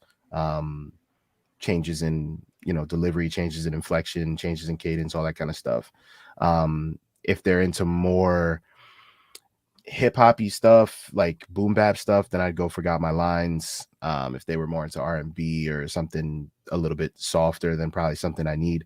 Kind of have one for everything. Now, babe, so with that, you have to understand. I'm sorry, Shake. No, go for it. Babe, you have to understand. Not babe, Mix. You have to understand that her favorite rapper is Joyner Lucas. Okay. So that being said, baby, I need you to listen to the album that I was listening to when I was taking a shower. And there's no weird shit. I like to listen to music when I'm showering. Listen to that album and you'll understand. This boy is fire.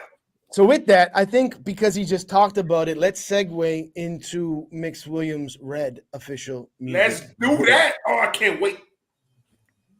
Got the hoodie up. Let's go. Let me just share the screen.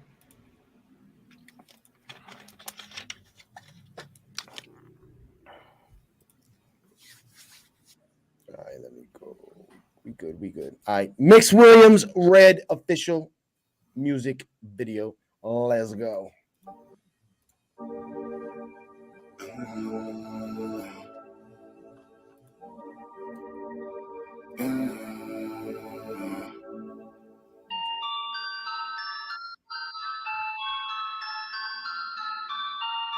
Hey. Look, I was born amazing, that was 1996. 20 years of getting walked on, still feels like I'm the shit. Feel the coins inside my head, the dreams of getting rich. And that is people trying to figure out how to catch up to mix, yeah. Oh, this the life that I've been living. Bars, like a federal prison. I might kiss your girl and then I eat it like it's junk food. Now you know that's cap, but I could if I want to. My flow's wet, it's like a fucking monsoon. They say they want to smoke, a top box and close the sunroof. I love like the voice change, like not even just the flow switch, like you literally changed like your whole pitch of your voice. Yeah. Oh, this the life that I've been living. Bars, like a federal prison. I might kiss your girl and then I eat it like it's junk food. Now you know that's cap, but I could if I want to. My flow's wet, it's like a monsoon. They say they want to smoke, a top box includes the sunroof. Tell you dogs to shut up, hush puppy, soul food. Can't control me, it controls me, but you can't undo. I'm off the hip, in a minute. God said I'm too good at the game of life. It looks like rap, Jesus Christ is risen. Woo! Lose a legend if I lift, am I right? Ay, make you hold the L with these verses, I'm right. Ay, all of these direction jumps, I feel like Harry Styles on the mic. Ay, I'm the dude to fuck the game and say she not my type. Ay, got so many hits, the referee gon' stop the fight. Ay. Yeah, flow ice cold, scoring hat tricks, you stick checking. You can act like number one, but cut that shit with mixed present. Vegan with the beef, you won't catch me on a Sorry, I gotta bring that back a little bit. Yeah. Bring it back, please. Scoring hat tricks, you stick checking. You can act like number one, but cut that shit with mixed present. Vegan with the beef, you won't catch me on a diss record. Still, I gotta eat until I'm full. I always get seconds. These rappers are my kids. You get the I message. They say the apple gon' fall from the tree. Always hungry, like I didn't eat today. Let me spell it out for you, like the middle of Steven's name. Hey, I won't stop till my body's covered in gold, nigga. You won't see me backing down to no nigga. I keep it 100 head to my toes, cause I got everything I need. Derrick Rose, hey, small talk, I do grande, cold as ice, but Bring that. Oh my Bring this shit back, nigga. Hurry up. you won't see me backing down to no nigga. I keep it 100 head to my toes, cause I got everything I need. Derrick Rose, hey, small talk, no I everything I do grande, cold as ice, but I'm on fire. I ain't talking flambe. Kill it to the year 3000. I ain't talking entree, but 1,000 years from now, I bet you'll still hear my songs play. Yo, It's very nasty. barring heavy. Holy Oh shit! Hold on, man. Happy birthday, Mac Life. This is your birthday present. Fuck that. This kill it is to the crazy. year 3000. I ain't talking entree, but 1,000 years from now, I bet you'll still hear my songs play. Yo, I'ma keep going until I can't no more. Be careful who you trust nowadays, you just can't be sure. So you just can't be sure. My circle keep getting smaller, nobody Yo, the chat's getting live like a motherfucker right now. Cut all of them off. Everybody wants something from me. Everybody wants something from me. I'ma keep it moving like the brakes don't work. Make sure my family eats because they come first. I'm on my grind like the mortar with the pestle in the kitchen. Yeah, my enemies are. This man said, I'm gonna keep on rolling like the brakes don't work. That nigga ain't gonna stop. Black bars. Everybody wants something from me. I'ma keep it moving like the brakes don't work. Make sure my family eats because they come first. I'm on my grind like the mortar with the pestle in the kitchen. Yeah, my enemies are grinning. That's until they see me winning. We gon' get there. Yo, that camera angle's sick with like That's you and you ridiculous. sitting there, man. That's dope as fuck. By any means necessary, I won't settle for nothing less than legendary. Been some dope motherfuckers since the 8th grade. Now we looking back with rose glasses and see the present with gray shades. Run a game like I'm in great shape, but you won't catch me on a treadmill. What's the point of acting like you're moving, but you're standing still? I don't care about what haters say because I only care about how my fans feel. SoundCloud is so much trash in one place like a landfill. I'ma make it rain and wipe y'all out just like an anthill. Spit fire like Pompeii, that's no bastard. Y'all rappers can't You keep said up. I'm making it rain and I'm gonna fuck it up like an anthill. Hold on, bro. Bring that back, please, Shaky Shake. I did. Trust me, I did. Oh my God. I was already doing that, man. To say because I only care about how my fans feel. SoundCloud is so much trash in one place like a landfill. I'ma make it rain and wipe y'all out just like an anthill. Spit fire like Pompeii. That's no Bastille. Y'all rappers can't heat up. Go pay the gas bill. Tryna whip a foreign like interrogations. I'm the fucking point of power like a presentation. I might cop another phone. I'm on my Kevin Gates shit. One for all the music and then one for conversation. Hey, I be on my grind. Get the lyrics I provide. Picture yourself in my shoes. Niggas really in my size. Hey, feeling like a mental in the coke. I'm on the rise. Can't wait until these niggas tryna switch. It won't surprise me. I'ma keep going until I can't no more. Be careful who you trust nowadays. You just can't be sure. So you just can't be sure. Mick's just sitting there like, yeah, I know this fucking lit. I know this fucking fire. I know this Like it's fire. nothing. Like he wrote that in getting smaller. That's what I'm saying. He's just like, yeah. Yeah, whatever. I know. That's late. That's late. Nobody that catch me Fuck falling. out I'm thinking just to cut all of them off. Cut all of them off. Everybody wants something from me. Everybody wants something from me. Mix Williams Red official music video. I closed that. I need to see flames in the chat.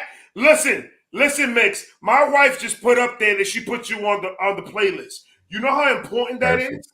This girl doesn't listen to shit. If it ain't Jordan Lucas, she ain't listening to nothing. To be in her playlist, I'm not even in her playlist. She don't watch my shit. I'm lying. She does. She supports. I love her. Thank you very much. I really do appreciate that. I'm about to throw that link in the chat. Make sure y'all sub up to your boy Mix Williams, man. Please fire. I wanted fire, man. Thank you. I wanted to I know you asked for what a couple of songs that me and Ray know your catalog. So like we could have thrown the tracks we dig, we fuck with and buy, which is kind of like all of them, but it's good to like have the artist say, like when we ask them, like, what do you want us to play of yours? Because that's what you want, is for us to represent you properly on this fucking channel. Oh, yeah. That's what we want. Like, because there's tracks that I have out there that are dope, but I don't necessarily fuck with too tough, that if I do an interview, I don't want them playing that because I'm so sick of it. Or I hear the mistake that might be made in the recording, that the mixing and mastering wasn't caught in, or something is so we wanted you to let us know what you wanted to play so we can represent you properly on this show, man. Yeah, babe, 100%. it's called Red. The song that we just listened to, babe, is called Red. Mm-hmm. Yeah, nah, this was that was a Red was the first time that I had a beat and I heard the song before I wrote it. Like that was like where I had the beat when I know exactly what I'm gonna do. Like I knew that the beginning was gonna be a lead up. I was gonna change, I was gonna change my vocal inflection when the beat dropped. I knew I was gonna do a kind of auto-tune-y, softer kind of hook. I knew the second verse with the 808 slides and stuff was gonna have auto-tune on it. Like I just needed the lyrics. There was so many different type of fucking flows in there, bro. Yeah. Dude, that shit sounded so dope. Can we do one more? Yeah, for sure we can. Larry's got a question. You guys don't mind, because I need y'all to listen to Told You So. That's my favorite fucking track. That shit is fire. Told You So is in this all mixed up album, Shakey. Yeah, Told You So. I got you. That shit's dope. Shout out to everybody in the chat. I hope you guys are loving this shit, man. This is fun. It's fun. Sorry, what was the title of that you said, Vibe? Told You So. My man Nico in the house. Happy birthday, Nico. Happy birthday, Mac Life. We got a bunch of birthday people in here. We're about to go sing happy birthday in a minute. I got my vehiculars. I'm good. Thank you very much. I can't find it, to be perfectly honest. It wouldn't be posted on YouTube, or at least not on my YouTube, but I think DistroKid might have that's fine. If you're able to throw that link, you can throw that link in the chat, and I got you. There you go. All right. Oh, it's right here, man. Yeah, the other link I sent was a video that's not on my channel anymore. I unlisted it because it's old and I wanted my channel to have at least a new feel. So I took older videos off, but that was when I was 18. And it was a studio video for a song I called Rhythm. Rhythm's on my streaming now, but I did do a video for it when I was 18. So okay, Larry wants to ask, I have a question. How can I get a feature? Well, Larry, it's about 150,000 if you want it for 2 minutes, 200,000 if you want it for 3. I'm his accountant, so you need to send the money to me first. Happy birthday, Nico! Like straight up, there's a couple birthdays in here. The Mag Life's birthday. Happy birthday, Mag Life! He just turned 18. Yeah, happy so birthday. yeah, give these guys a couple gifts. We got another one right here that y'all just like Vibe just requested. We got before Mixed you Williams. play it. Everybody, if you're drinking something, stop drinking it. If you're standing up, sit the fuck down. If you laying down, stay right fucking there because this track is fire. And it's off. It's off.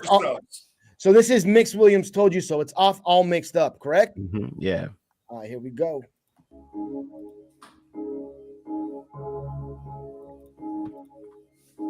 Yeah.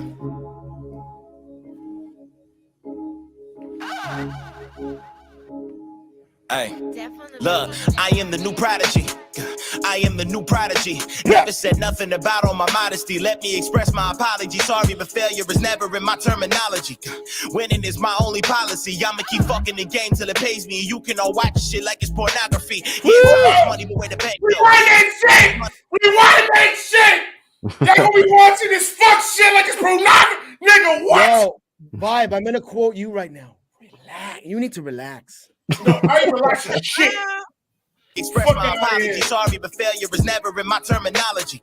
Winning is my only policy. I'ma keep fucking the game till it pays me. You can all watch shit like it's pornography. Yeah, time is money, but where the bank though? Yeah, time is money. I need a bank loan. I ain't got a second in the day where I'm not on my grind. And once I get signed, I won't be surprised. The illest in my city for a minute. All of you can get it off the top or written. Fire that I spit and I don't need a degree. Because the fire that I'm spitting like 1,000,000 degrees, and I do not understand why you think you can step to me. Up your intensity, jealousy, compromises your integrity, nigga. You feel it all through your extremities, nigga. Do not even know your identity. You know names when I get the best. Syllabatic acrobatics. That's what it is. That's the definition. Syllabatic acrobatics. This shit is fucking insane, bro. That's that Kendrick influence right there. That's what that is. 1,000,000 degrees, and I do not understand why you think you can step to me. Up your intensity, jealousy, compromises your integrity, nigga. You feel it all through your extremities, nigga. Do not even know your identity. You know names when I get the best of me. And for all of you people that mess with me all through my life, man, I hope you all rest in peace. I kill rappers for my own amusement. You're not a real threat, you're a nuisance. I don't know how to explain to Alicia that I love the music. Not just the crew of your movement, legacy coming up. Facts. Y'all rappers ain't never gonna shut me up, and you clearly ain't done enough. Why don't you start doing something productive and get the fuck up off my nuts? Go berserk. I kill a nigga, put a dude in the hearse and get off my nuts. Do something productive and get off my nuts. That line right there, I was driving when I heard it. I almost hit a Toyota. That shit was fucking cool. You almost swerved into the guardrail, eh? Oh my God. Coming up, y'all rappers ain't never gonna shut me up, and you clearly ain't done enough. Why don't you start doing something productive and get the fuck up off my nuts? Go berserk on a verse. I kill a nigga, put a dude in the hearse in the dirt. That's what happens when you rather be turned than rehearsed. Nigga 6 feet deep, you immersed in the earth. So good in the race like I'm first in reverse. Ricky Bobby on the track, man, I earn my dessert, cause I'm eating on you niggas, my bro. What I say? You think I lied? Shit. Brother. I'm Ricky Bobby on the. That's what happens when you rather be turned than rehearsed. Nigga 6 feet deep, you immersed in the earth. So good in the race like I'm first in reverse. Ricky Bobby on the track, man, I earn my dessert. Cause I'm eating on you niggas, my blood sugar high. Wanna see if you can stop me taking shots? You can try on the Matrix, nigga.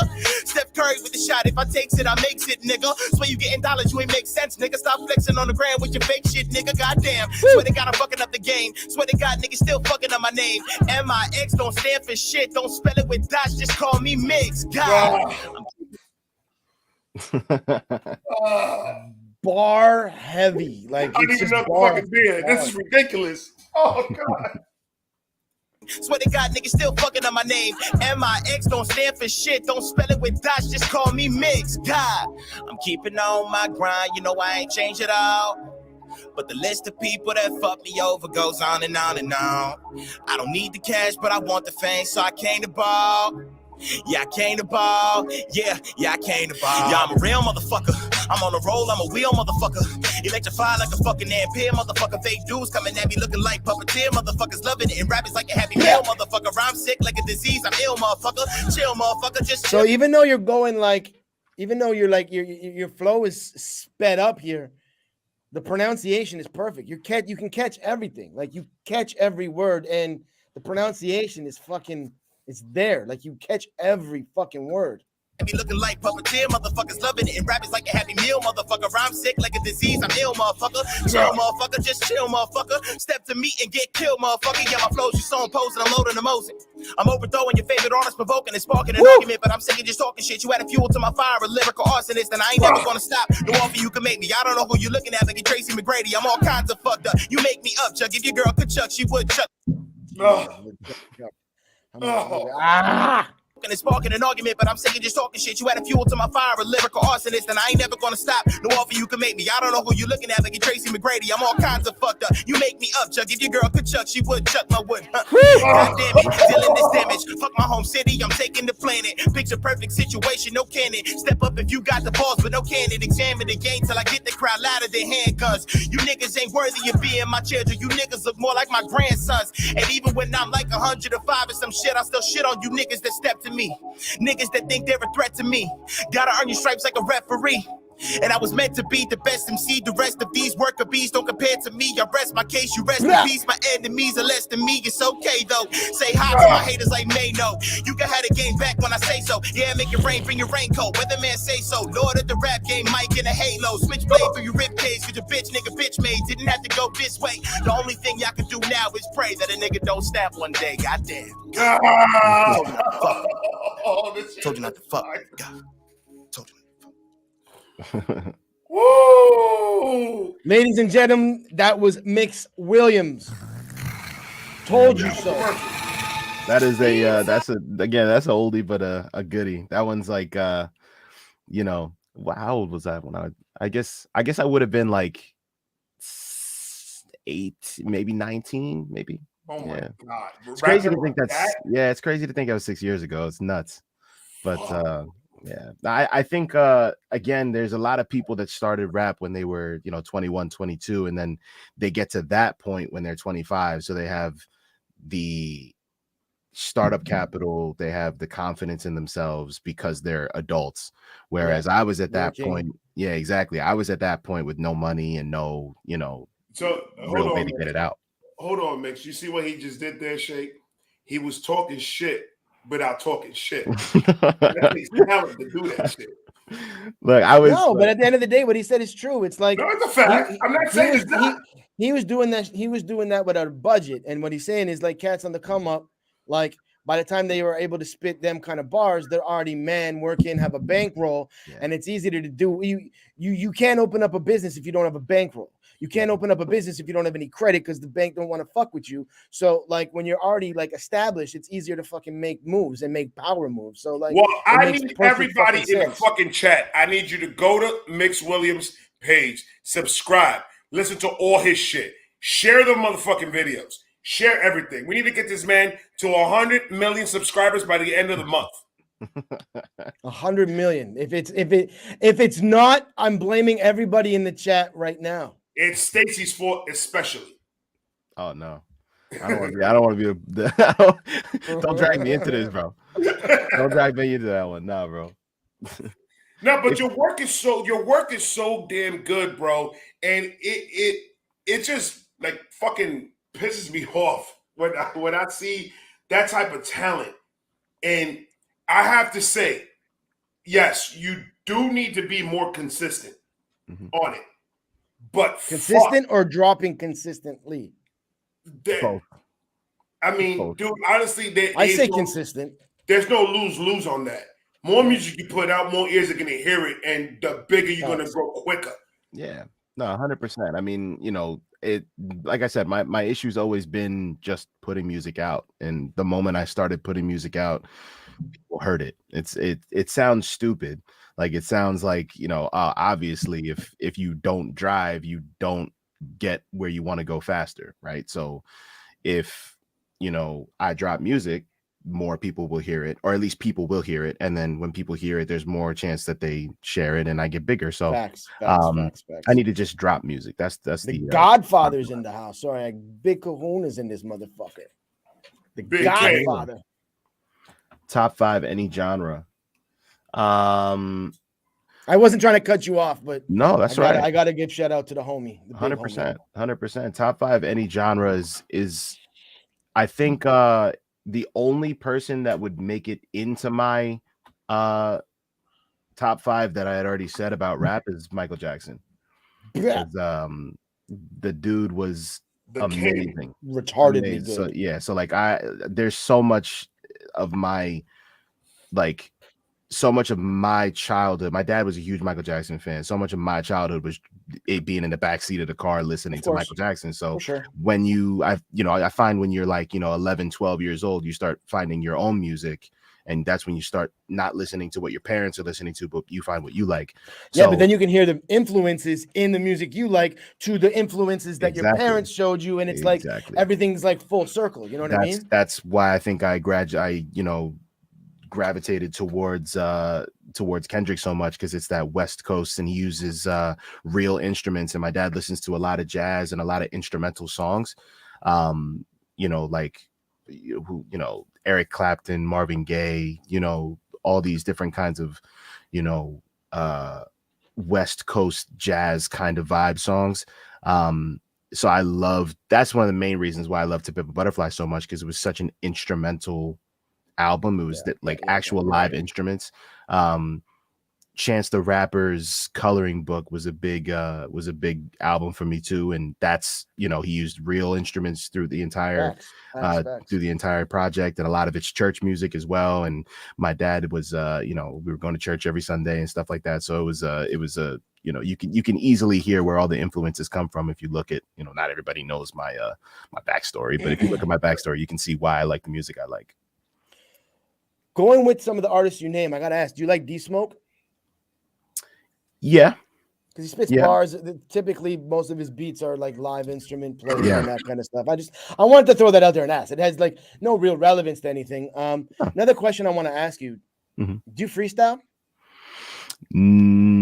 Not traditionally. Like my friends. So if you're crunk, had some drinks, had some weed, then it's a different story. Yeah, I'm not a huge smoker, not because I hate it or anything like that.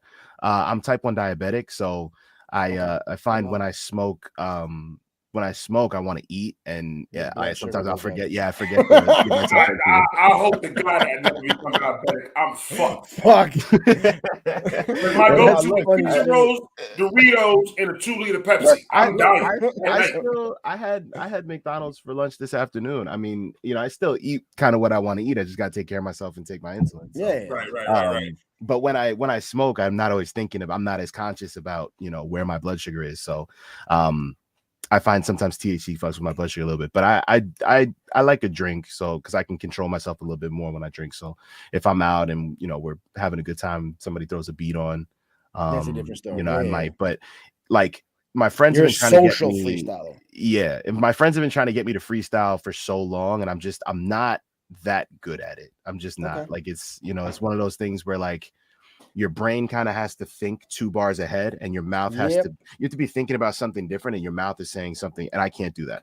So all of my songs are written down in my phone, and then like I said, the way that I write is write a bar, rap it with the beat on, write half a bar, rap it with the beat on, write another one, and so it's you memorize my it. Brain. And that's memorized by the time I record it. That's my writing pattern completely and fully. That's exactly what I do. I'm a freestyler though. That's my bread and butter. But when it comes to writing, what you just said is exactly my writing formula, pattern, everything. Kahuna's got another question. He's like, where do you see yourself in 5 years? In 5 years. In 5 years, I would like to be not working full time anywhere. I'd like to be doing music as my main source of income. So at the moment, music is probably 25% of my income, maybe 20%. Obviously, that's not including features. That's not including anything like that. All my features. And you said that like you're fucking indie amplify just kind of went through the roof, which is congrats to you, man. Like kudos to you. And I was like, I'm on there, and when I looked at some of the people that run a podcast and people that I fuck with, and I'm like, I said to myself, it's too low. I said that. I was like, really? I went too high. I'm gonna have to drop that shit to $5. No, like for real though. Thank you very much. Dizzy told me the same thing. Dizzy 8's on there for like $1,500, and he was like, well, it kind of deters people who aren't really serious about their craft, and people who are serious, at least you can put $1,500 willing to negotiate, so you don't have to necessarily do $1,500, but you can work the way down. If somebody's willing to actually hit that button and go, let's work, then they're going to be reasonable enough to be able to negotiate, whatever. I mean, for where I am right now, I think it's maybe it's a little low, but it's in a decent spot because I want to work, and I want to I want to work with as many people as possible, because I'm not naive. I know that working with artists is how you can grow. It's not just going to be, I drop a song and more people will see me. You have to network, obviously. That's why ciphers are so key. Exactly. And I've been on so many ciphers recently that everybody goes, okay, he can rap. I'll get a verse from him and we'll do something. But I'd love to, I would love to make, I love to make cohesive songs. So a lot of the times what ends up happening is if somebody sends me something that maybe they're not as experienced or they're not as good, I am doing it on purpose, and I'm not necessarily, trying to disrespect anybody if I get on the song with them, but I'll kind of play down a little bit. Like I won't try. I don't always try and body if it's a cipher, it's different. But if it's a song, I'm not always trying to body the other person on the song. I'm trying to make the song sound good, It's got to gel. It's got to vibe. Yeah. So if somebody else, maybe isn't as good, I don't want my verse to be the best verse I've ever written, because they're gonna, people aren't gonna listen to the song because it's not cohesive. So I might shoot for swag more than bars on a song like that, or something like that. So see, I've never heard it put in that way before. I've always thought, and mind you, I'm not a rapper, but I've been around. I mean, I'm from Brooklyn, so I've been around a lot of fucking battle rappers. I've been a lot of people in the studio. I've been around all that, and I've always thought it was, I'm getting on a track and I'm killing it. But what you said makes a lot more fucking sense. Like, I'm not going to give you my best work and then, all that is not going to be seen. It's not. I think you give your best work, but it depends what the track calls for. Yeah, it's a talent in itself to be able to, create something and have it sound cohesive, rather than this person's verse in the grand scheme of things is a 6.5 and mine's a 10. It makes the song unbalanced. So, if somebody sends me something and I know that I can provide a 10, I'm not like my best flow, my best cadence, my best bars, whatever. It's not that I feel like I would waste it on something, but I don't want that person to be deterred of working with me or in the future, or be somebody listening to, if I had the first verse and then they have the second verse, them cutting the song off after my verse, or vice versa, skipping their verse and coming to mine. I don't want that. I want it to be a full experience. So I think it's a talent in itself to be able to, it's the wrong term, play down to your competition. That's the wrong term, but kind of meet somebody halfway. Right.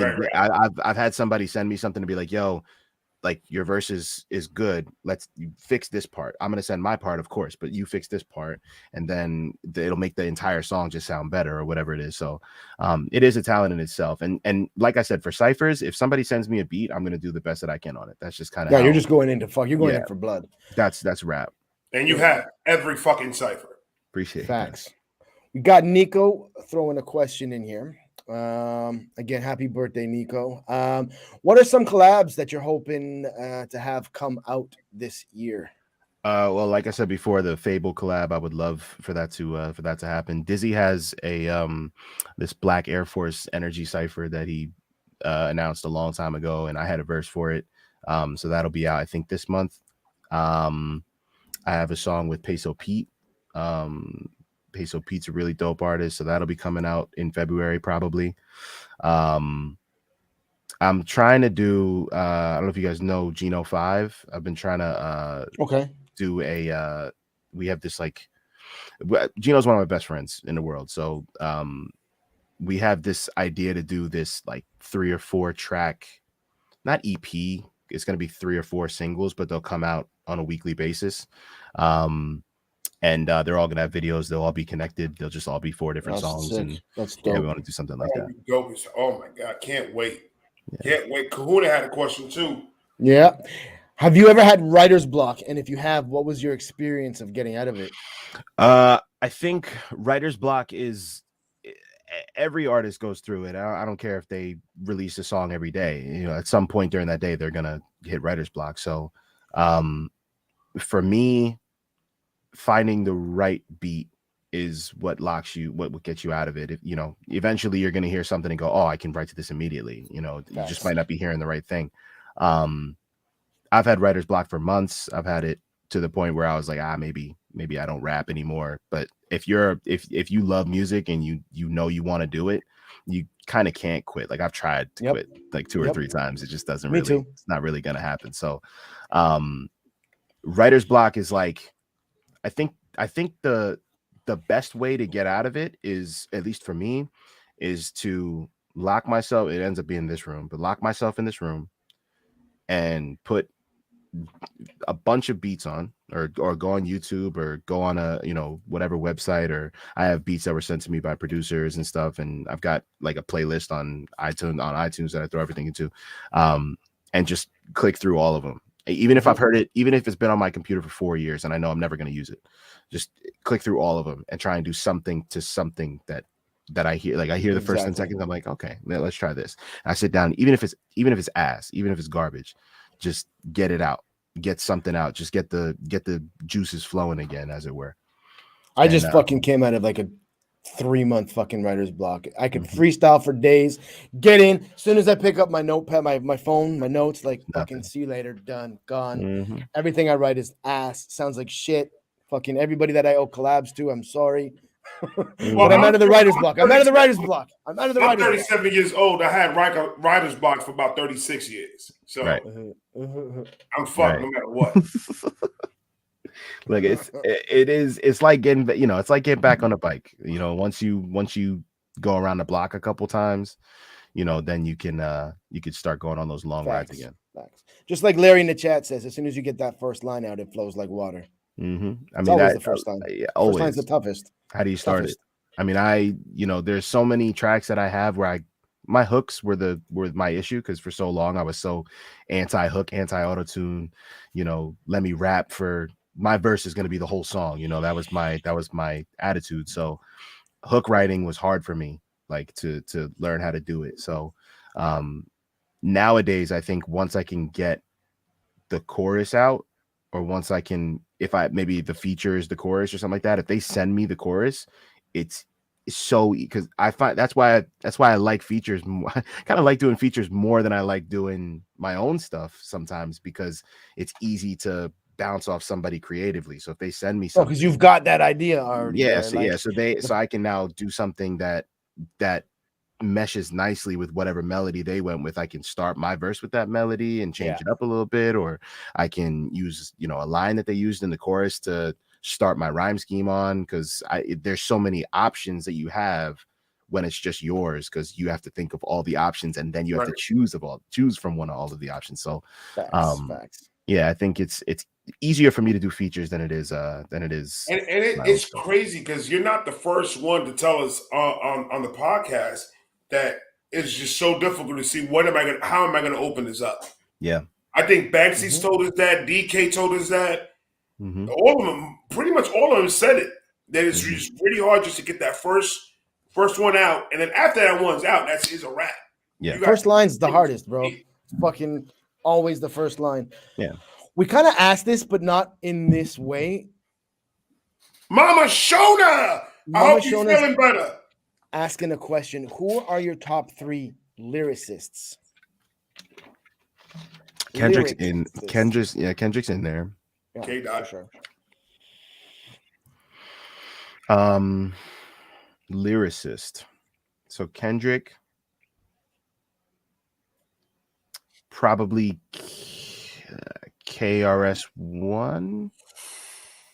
KRS-One is nasty. Teacher. And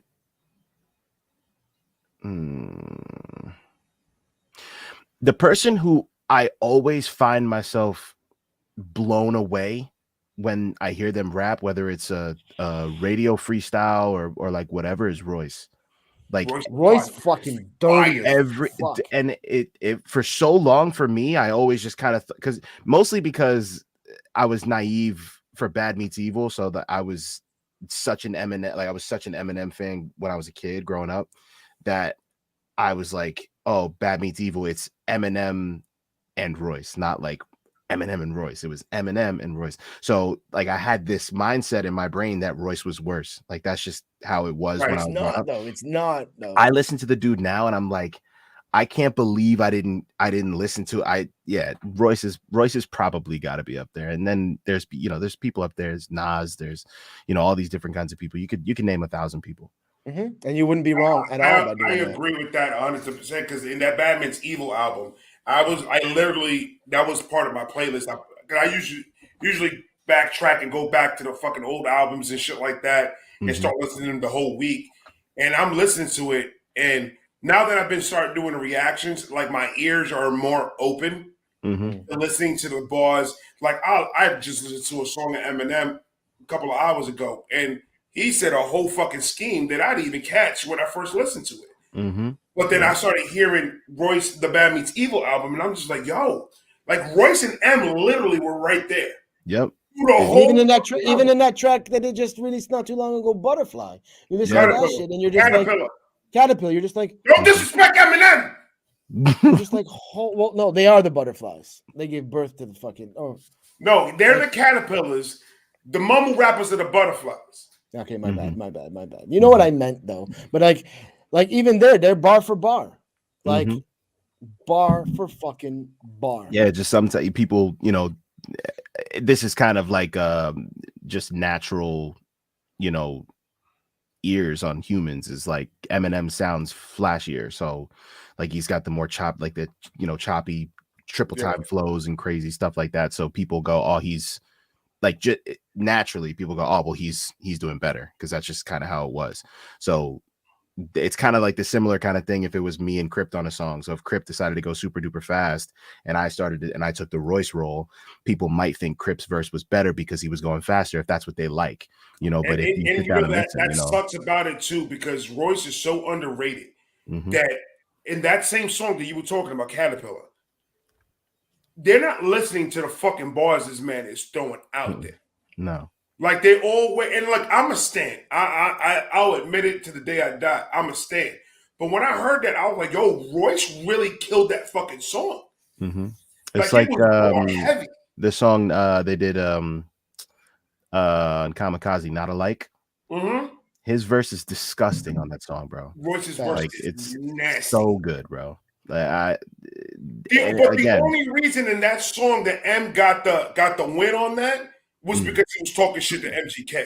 Right. Yeah, exactly. That was the only reason. Right. And that's the thing is like that song ended up being, oh, this is the MGK diss. So people glossed over Royce's verse to hear what Eminem had to say about MGK, and nobody hears this like this golden verse. Like exactly. I'm guilty of that on a lot of I'm guilty of that in a lot of features that Eminem was in.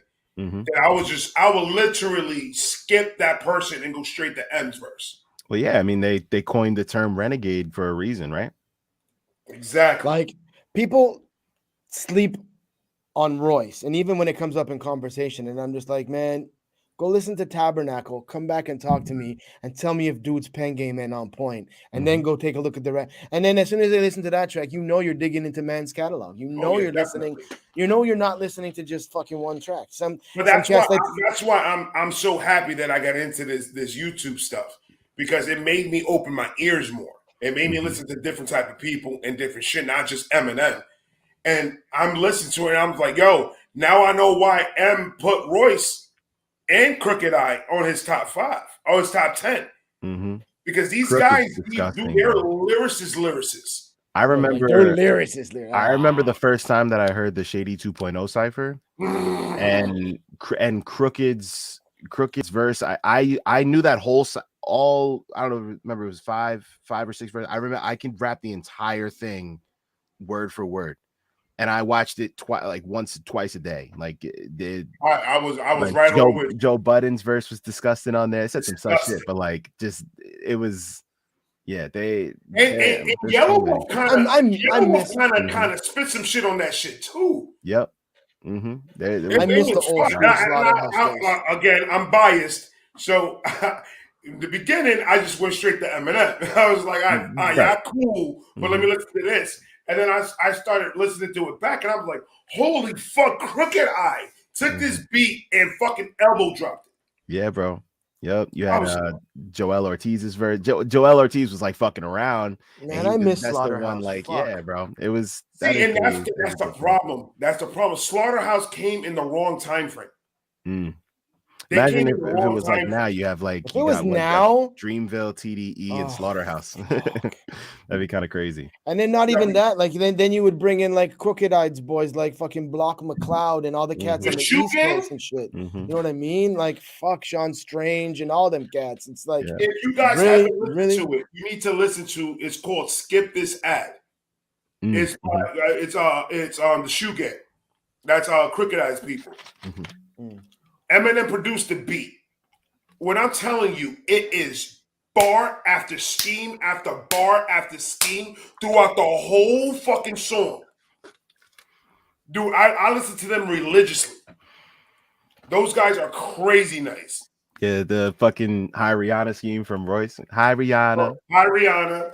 Corner the market like a Walmart in the cul-de-sac. It's disgusting. Disgusting.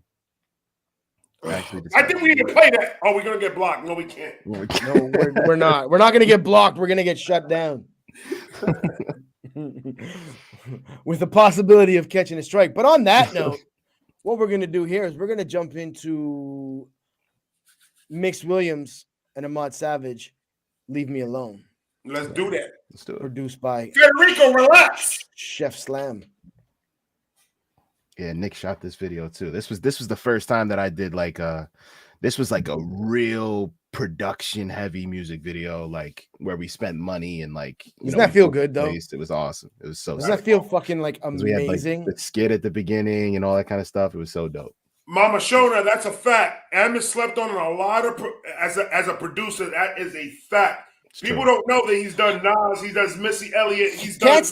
Cats don't realize if M goes into a fucking verses and just plays tracks of beats he made, mans are gonna get fucked up just from his production game. They're gonna be confused as fuck when they listen to his lineup.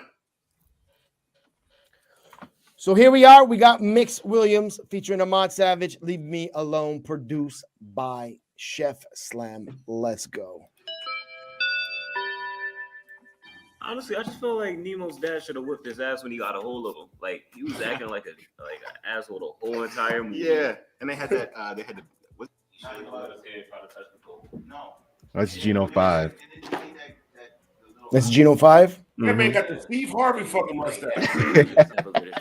He did, right? Like, hey, excuse me, brothers. Let's go with it. 5, how you doing? You don't call me that. It's Mr. 5 to you. Okay. Y'all are in detention. Y'all was acting up. All right. I won't have none of that in here. I don't tolerate it. I've taught the inner cities for 15 years. Okay. So, man, you two hoodlums don't even know what it's like. Hoodlums. First of all, by the time we reach your age, we'll be having more money than you, your grandkids, your great grandkids. I don't give a damn about that. Okay? Zip it! Because I know y'all tight. All right? The voice crackle. Like nothing but trouble. trouble. Here we go. Here we go.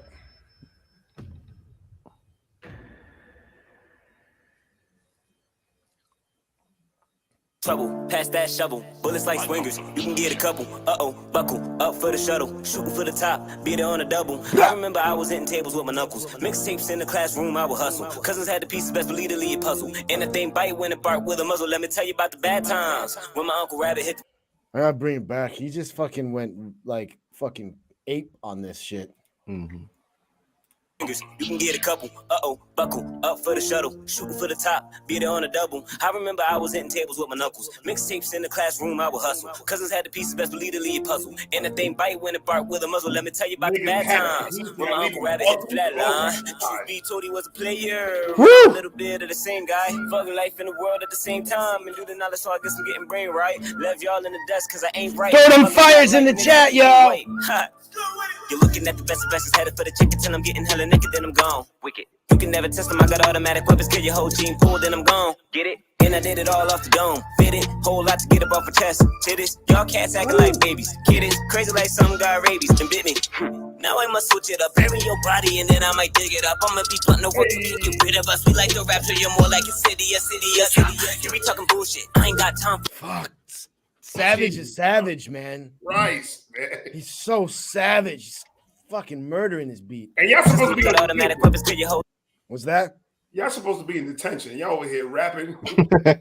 Team pulled, then I'm gone. Get it? And I did it all off the dome. Fit it, whole lot to get up off a chest. Titties, y'all cats acting like babies. Kidding, crazy like some got rabies, then bit me.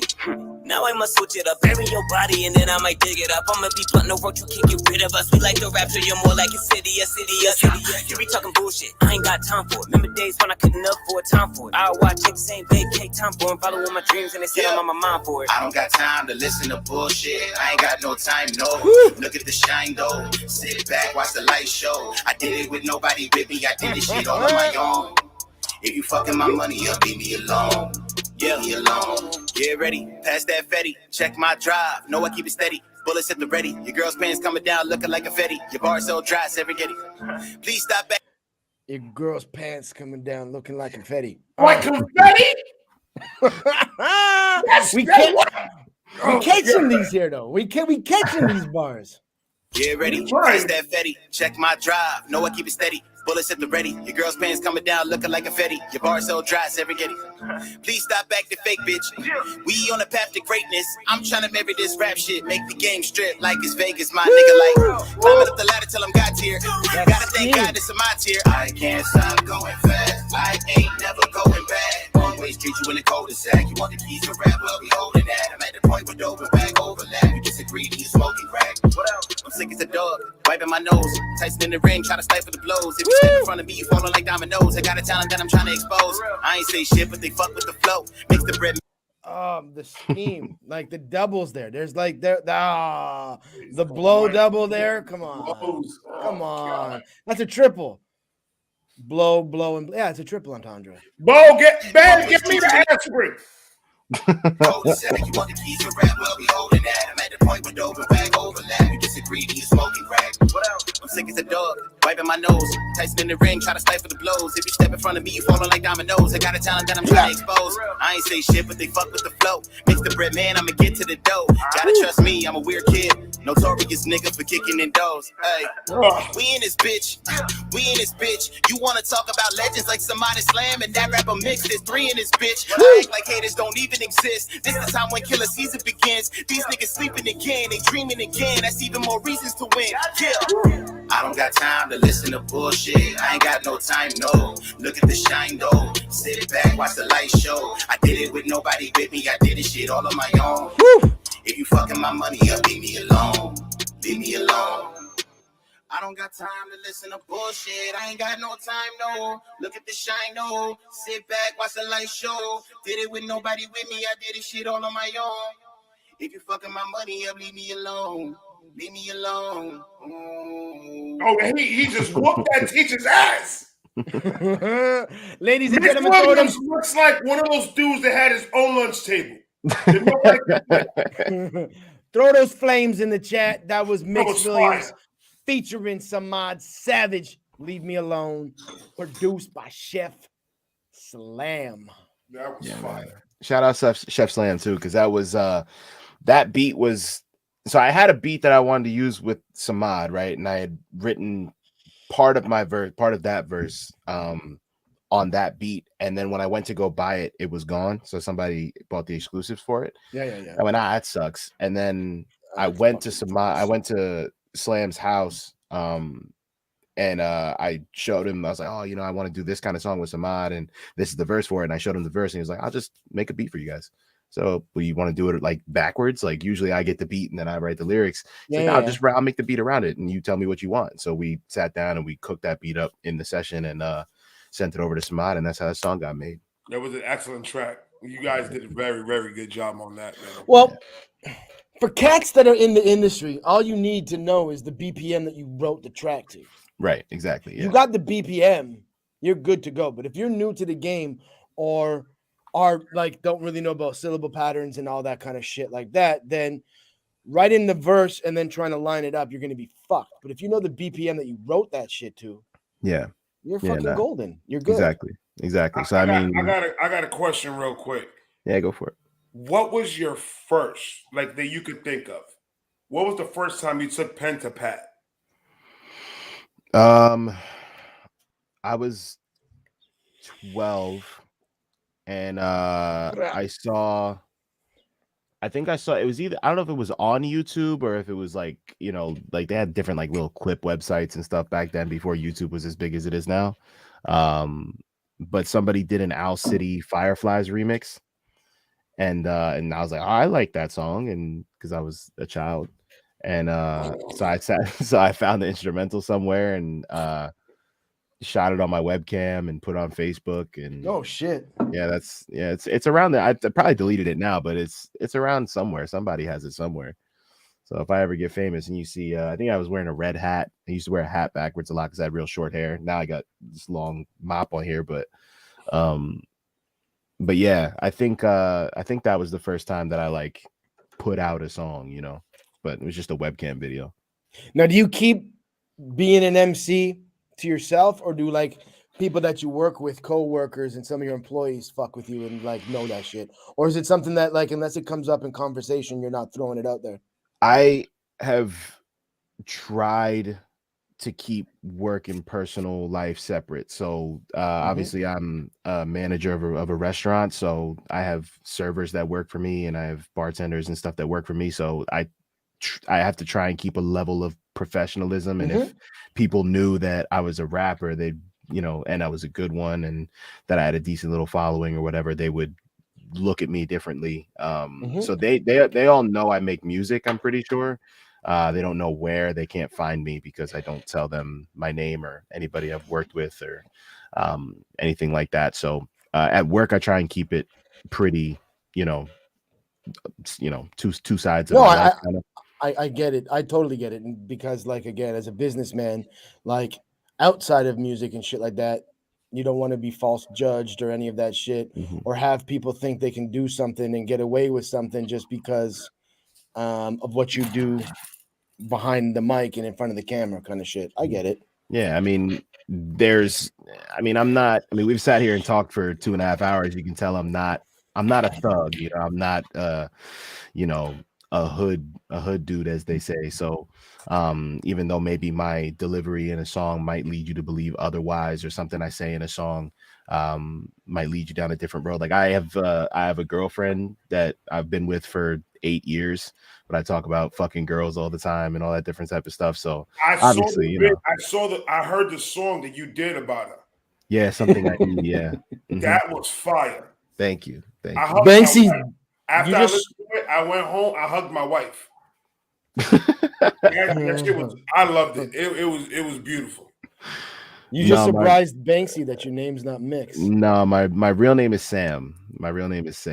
So government name is Sam Williams or Samuel Williams, and I went by that rapper Mix for a while. I went previous to that, I was Just Mix, but if I was Just Mix, you wouldn't be able to find me anywhere because you type Mix into Google, I'm not going to come up. So mix into fucking YouTube. Have fun with that. Right, shit. exactly. Yeah, because that's what I was finding. Like I think I found early success on SoundCloud because of that, because I was posting on SoundCloud when it was first, like when it first came out. So like 2013, SoundCloud had only been up for like a year, I think. Yep. So my name was Just Mix on there, but it was capital M, capital I, capital X. So if somebody had their caps lock on, I would come up sometimes. So I had songs that didn't deserve it that got 40,000 plays in a month because So I think that name Mix Williams is like so dope. Thank you. Thank you. I you know, it's crazy. Postcard is, I think it's either Postcard or Gatsby. It would have been one of the two. They're the ones that told me like you should just combine your rap name and your government. Just go with Mix Williams. And I was like, I'm not too sure. That was the day that, like keeping it 100 at the same time. Yeah, exactly. I mean, you know, Williams is my last name. You know what I mean? If you type in, and what's real cool now is I've gotten to the point where like you type Mix Williams into Google or YouTube or anything like that, I come up, which is a cool feeling. And yeah, I got to like claim my Wikipedia page, my little knowledge panel. How was that feeling? Because I know I put my reactions on Google and I popped up and I almost smacked my son. I lost my mind when I saw that shit. Yeah, no, that's a cool feeling. That's like, I've been trying to get to that for a while, you know, to the point where if somebody heard me as a feature on a song or they saw me on a Cipher and they had to Google me because they didn't know how they could find me and I pop up, that's fucking awesome. That's the fucking goal. great. It's a victory. Mm-hmm. Oh yeah, it's one of those fucking victories. Like, yeah, like I'm a somebody. Exactly. I like how Mix got like this cocky, but I'm not cocky, but I know I'm the shit type of vibe. But like I might not. Facts. Look, the way that I try and carry myself is I know I'm good. I know I can out rap a lot of people. I know I can rap with a lot of people. I get that. But I'm not naive enough to sit here and be like, well, if I'm good at this and I'm good at this and I know I'm good at this, why am I not here? I'm not. That comes with a just experience in this. Like, you don't make music for 10 years and, you know, out of your fucking basement and then, you know, just you learn to not expect anything. You learn to know what is what's going to happen when I drop something. And it's not lowering your expectations. It's realizing what's real, like what's actually feasible. Sure. You know, It's okay to be cocky, just not arrogant. Yeah, exactly. And I think Like, arrogance is cockiness and ignorance together. And once you get rid of that ignorance, it becomes confidence in yourself. You can be cocky. I have to be. Rappers are cocky. That's just unless you're in a group. If you're in a group, you got to keep that humbled because like hip hop's a single player sport. Like tennis players, they got to be cocky and think they're the shit, or their opponent's gonna fucking mollywop them. MMA fighters, boxers, if they don't think they're the shit going into it, they're gonna get knocked the fuck out. So like, this is like a one-man sport. You got to think you're the shit in order to maintain. Shake, what up? You said mollywop. I haven't heard that shit. I was about to say that in high school all the time. I remember now. I used to use that all the fucking time in high school. Yeah, that is a word, bro. I'm not cat. I'm not fucking cat. Look, the bottom line is like, you know, you have people who, you know, they you know, you can always tell when somebody's new to rap. Like if Dizzy likes to use this word conviction, right? And you learn conviction in your delivery, you know, as you age and as you mature with your style and stuff. You know, there's people who you can tell they're reading their lyrics, you know, they're in there, you can hear it in their delivery. So that straight up just comes with confidence. And if you have more confidence in yourself, it makes it easier to make other people believe what you're saying. And that's like, you know, rule number one. Now that's a good segue to my next questions. Where did you find your confidence? At what age did you know, okay, he was on TV as in his diaper, bro. Man, like, come on, fam. I'm talking about rapping. You talking about Blue Screws? This man had a halter top and all that over there. I'm talking about him rapping. I think it was in high school. Like I said, I was lucky to go to a big high school, and we would go and we would do shows, and you know, it was all my classmates. But again, my graduating class was like 780 something kids or something, and that was only we didn't have a very high like graduation percentage. Like I think 30 people didn't graduate with me, or 30%. So it would have been about 1,000 people, and there are some people that I graduated with that I never met. Like I never had a conversation with them. You know, I might have walked past them in the halls, but like I never had a conversation with them. So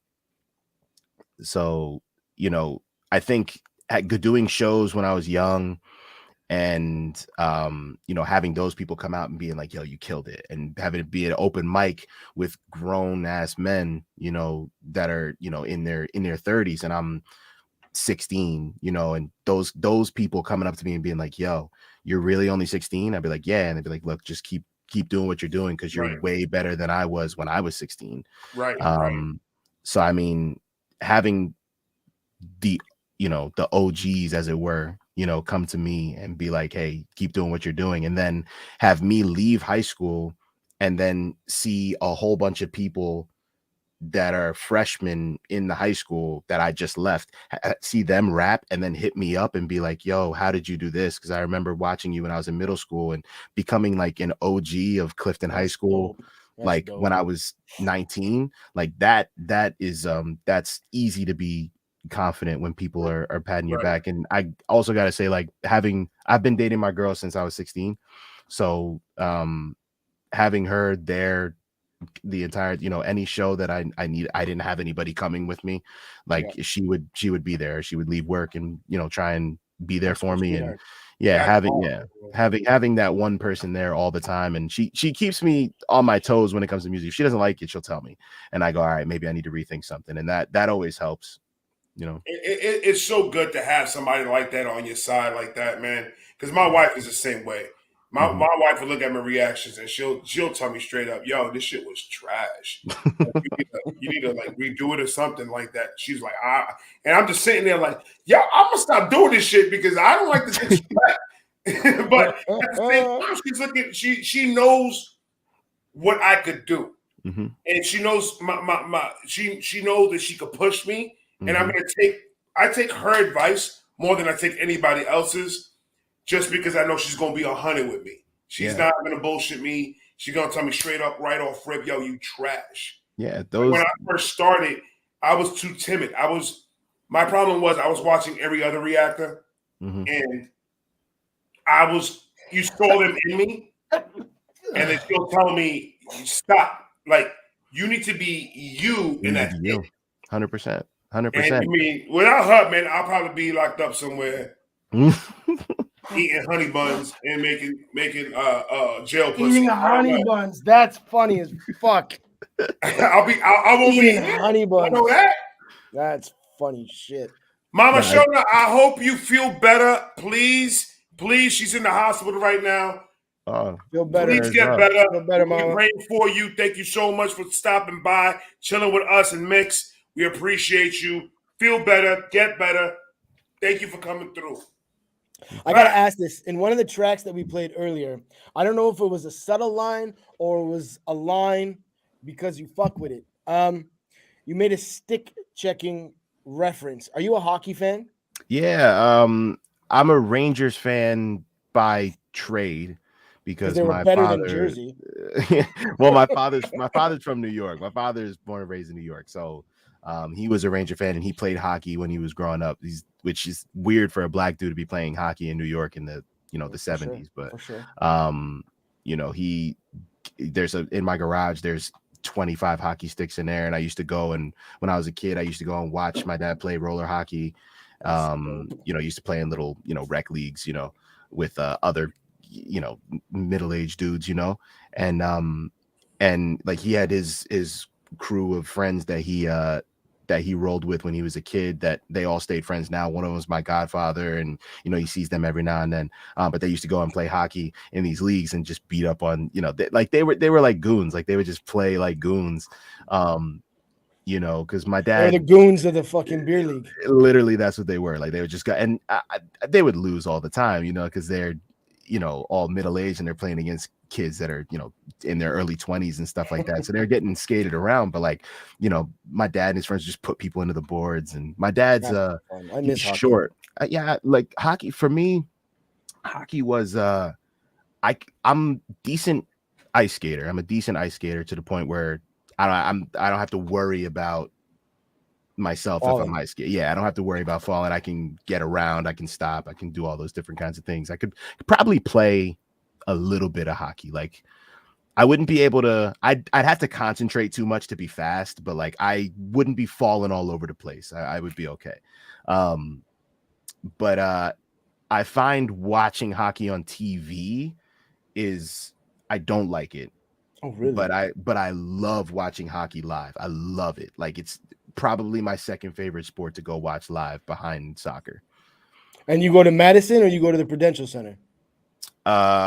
If the Rangers are playing the Devils at the Prudential Center, I will go to the Prudential Center, but I will not go in there to watch the Devils play. Okay, so you're Madison Square Garden boy. Yeah. Okay. See, I'm you. the same way, but I'm the same way with baseball. Like, Okay. I could play it. I played it all my youth, and I can't sit down and watch a full fucking game. Yeah. At all. But I will definitely live Get for up and some play reason. it. Yeah. It's Being different. in the stadium is different. Yeah, it's an atmosphere. It's an atmosphere thing, and that's why I find hockey. The atmosphere is so electric because a goal is so important. So when there's a a really good chance for somebody to score a goal, you can literally feel everybody's anxiety at the exact same time. Soccer is very similar to that, and that's why soccer is my favorite sport. Weirdly, but I'm a massive Arsenal fan. I have really right up there. That's a Thierry Henry poster. Up there behind this is a big old Arsenal. Arsenal's the Gunners, right? Yeah, Am I wrong? Gunners, The Gunners, right? Okay, okay. Yeah. So, but in England, they obviously go by where so like you have like the like the Seattle Seahawks, right? Right. They would just be called Seattle. And then the Seahawks would be like their secondary name.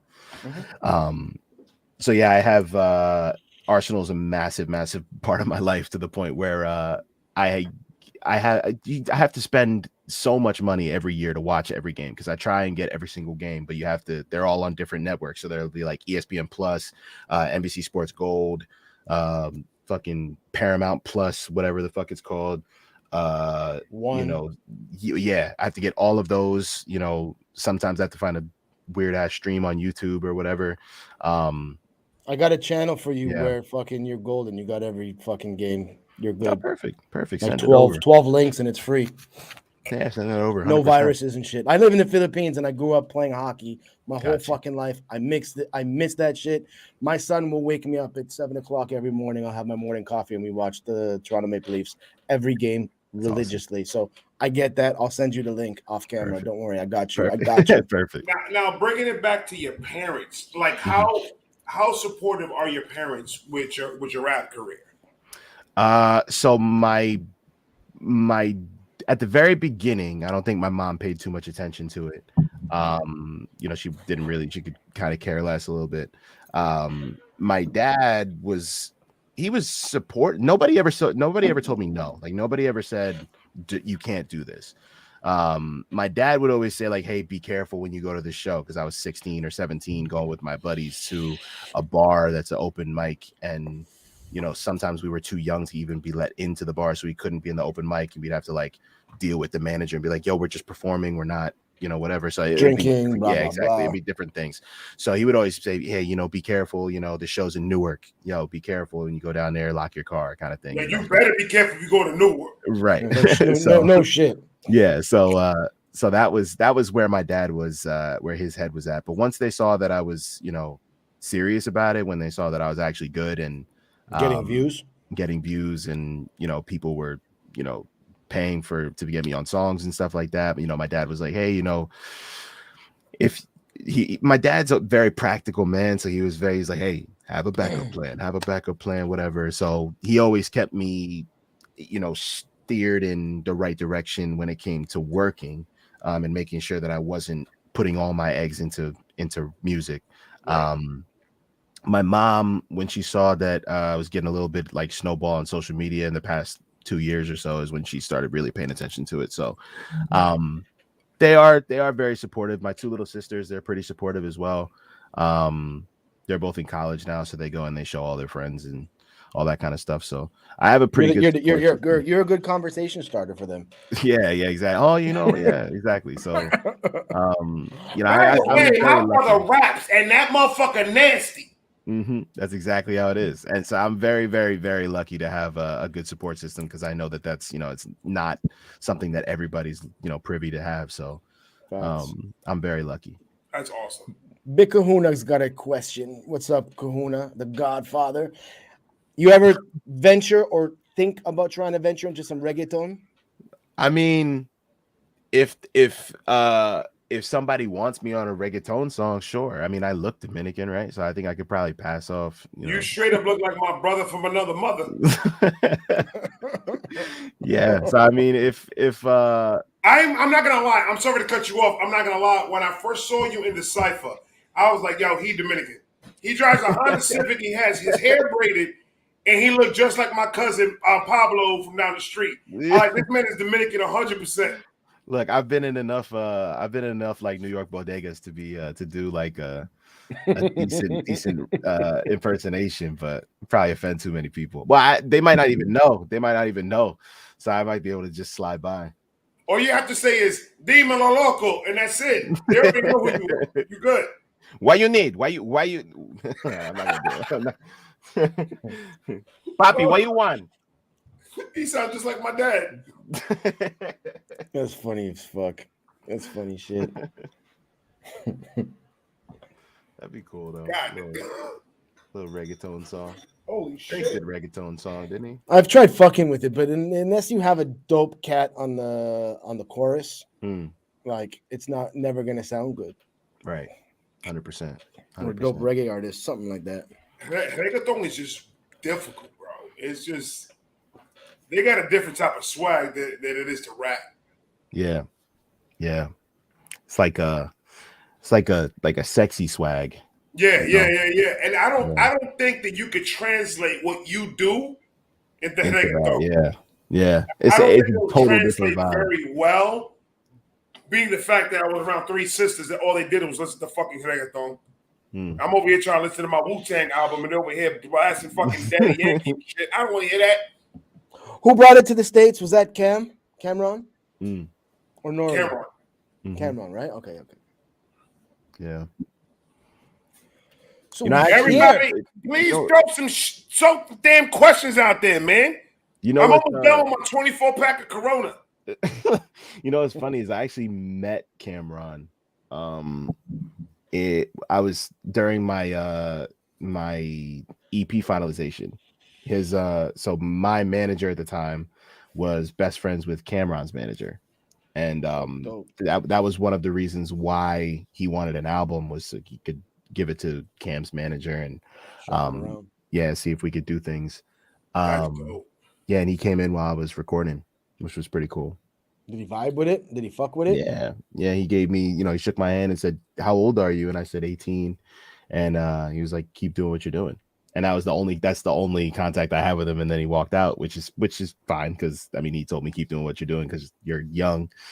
And that, again, even if I never see the dude ever again, or even if I do and he doesn't remember that interaction, that was his mindset right there,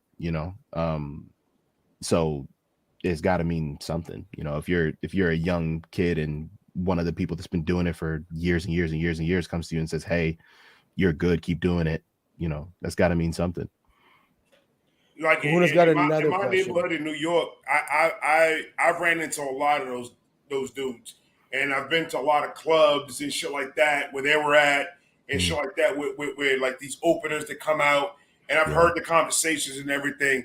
And trust me, if these motherfuckers think you were trash, they will tell you were trash. Yeah, 100%. Right, they'll throw your shit in the garbage in front of you. 100%. Kuhn is asking if you ever thought about doing a Spanglish type track. Kahuna, he's not Hispanic. If I spoke Spanish, yeah, but I don't. I look like I do. I think Kahuna thinks you're like fucking Dominican. Nah, I'm Spanish, or just he just drank way too fucking much. You didn't see the question that he asked before? He said, "When are you and Ray gonna drink Brugal and smoke something?" And I'm looking at it, I'm like, does he really think he's Dominican? I'm smoking this shit, man. I'm black, and my dad's black, and my mom is from New South Wales in Australia. So and my dad's just nigga from New York. So have you been down there? Have you been to Australia? Yeah, I've been there a few times. My mom, obviously, her whole family's over there, and she was one of 7 siblings. So she's got nephews and nieces and stuff down there, and some of them like they all kind of like they all had my aunts and uncles had babies like all kind of in the same like 5 or 6 years. So there's cousins, there's cousins that I haven't even met yet because trips to Australia are expensive, and it's like a fucking 23-hour flight, 22 a whole bunch hours of shit. flying. Yeah, I'm saying. So the last time I went was 2017 into 2018 New Year's. My mom and my sisters went down there on Christmas, and then like they got there Christmas Eve, and then me and my girlfriend, was the first time that she ever went there. We went down, we were in the air for New Year's for when New Year's Eve happened, and then we landed on New Year's Day, or like super early on the 2nd or something like that, and we were there for like a week and a half. Yeah, because you lose a day traveling going there, but you get it back coming home. When like, you that's come home, trippy yeah. as fuck. That's trippy shit. Like, dude, you'll leave here on you'll leave your like Florida on the 5th, and you'll get there on the 7th.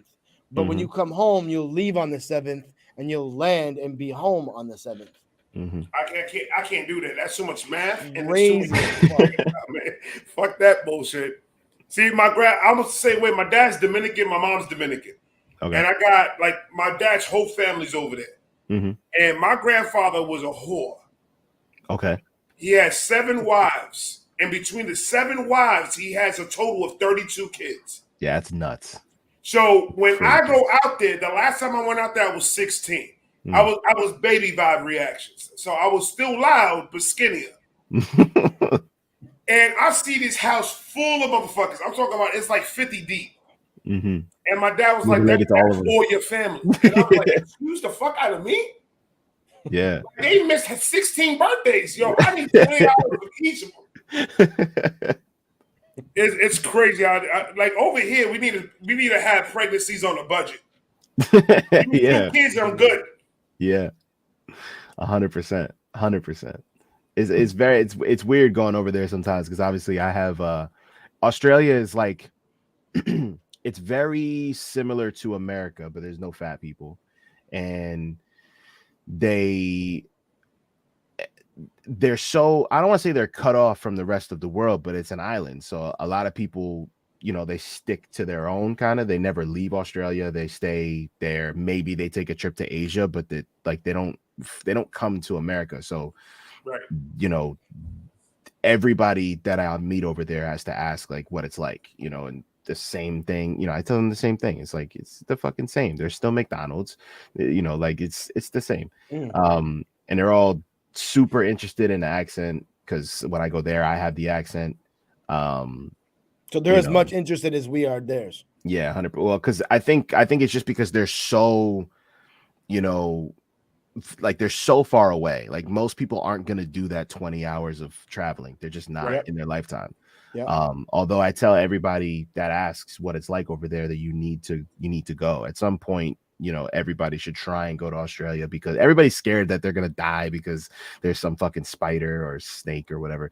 But like, if you go to Texas, you can get bit by a rattlesnake in Texas and you still die there. Yeah. So I mean, if you go to Australia and you go to the desert, yeah, you might get bit by a snake. But if you go to fucking Sydney, it looks like New York. It's just cleaner. Well, in New York, you get bit by a rat and you turn into a Ninja Turtle. So right, I mean, exactly. That's ridiculous. There's no radioactive rats in Sydney. Larry, you out of here, man. I appreciate you coming through, man. Thank you for the questions. Thank you for the vibe, man. Thank you all for coming through. Yes. Don Gloria's in the house. Was good. Man, this has been, I believe, one of the best. What do you call it, Shakey? Because I'm drunk. I call this the chill session, because like fucking, it's an interview. You're on the podcast, but it turns into a chill vibe. We shoot the shit like a bunch of friends, fucking sitting around, fucking shooting the shit, having a fucking good time. People are watching us fucking throw questions and all that other shit. I didn't even realize we've been in here pretty much like fucking 3 hours.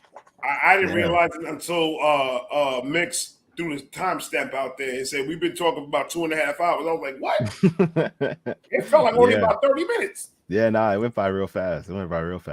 It's been dope. I think at the end of the day, we're gonna cut it. Mix your family now. Fucking any projects you got, shoot it to me and Vibe. We got you. We got you on reactions, all that other shit. Anything that you're gonna be dropping, big projects you're gonna be dropping, shoot us our way. We'll have you on the show so you can get a little bit of kind of promo going and all that stuff on the show. Your family, everybody in the chat. It's the Shakey Vibe podcast, episode 14. We were live and direct with your boy, the Cipher Killer. Mix The New Jersey Williams. Assassin. Mix Williams. Yeah, thank you My guys man very Mitchell much for Mix, having me. I appreciate you so much. We appreciate you. Thank you for spending your time with us, giving us a little bit of conversation. It was dope. Keep doing what you're doing, my brother, because I'm telling you, I'm gonna give you about 2 years. I'm gonna be realistic. 2 years, you're not even gonna talk to us no more. Nah, that won't happen. That won't hapen. We appreciate you for real, my brother. Like he said, like Shake said, you family now. Whatever you need from us, we got you. Cool. I'll keep that in mind 100%. Everybody in the chat, thank you so much for coming through and showing some love to the Shakey Vibe podcast. We got another one coming next week. My man Shake is gonna go and put up the posters. It's coming soon. We got love you guys. Thank you guys so much. This was dope. Mix, we love you, brother. Thank you. Shakey, I'm gonna talk to you later. Everybody else, we love you. Peace.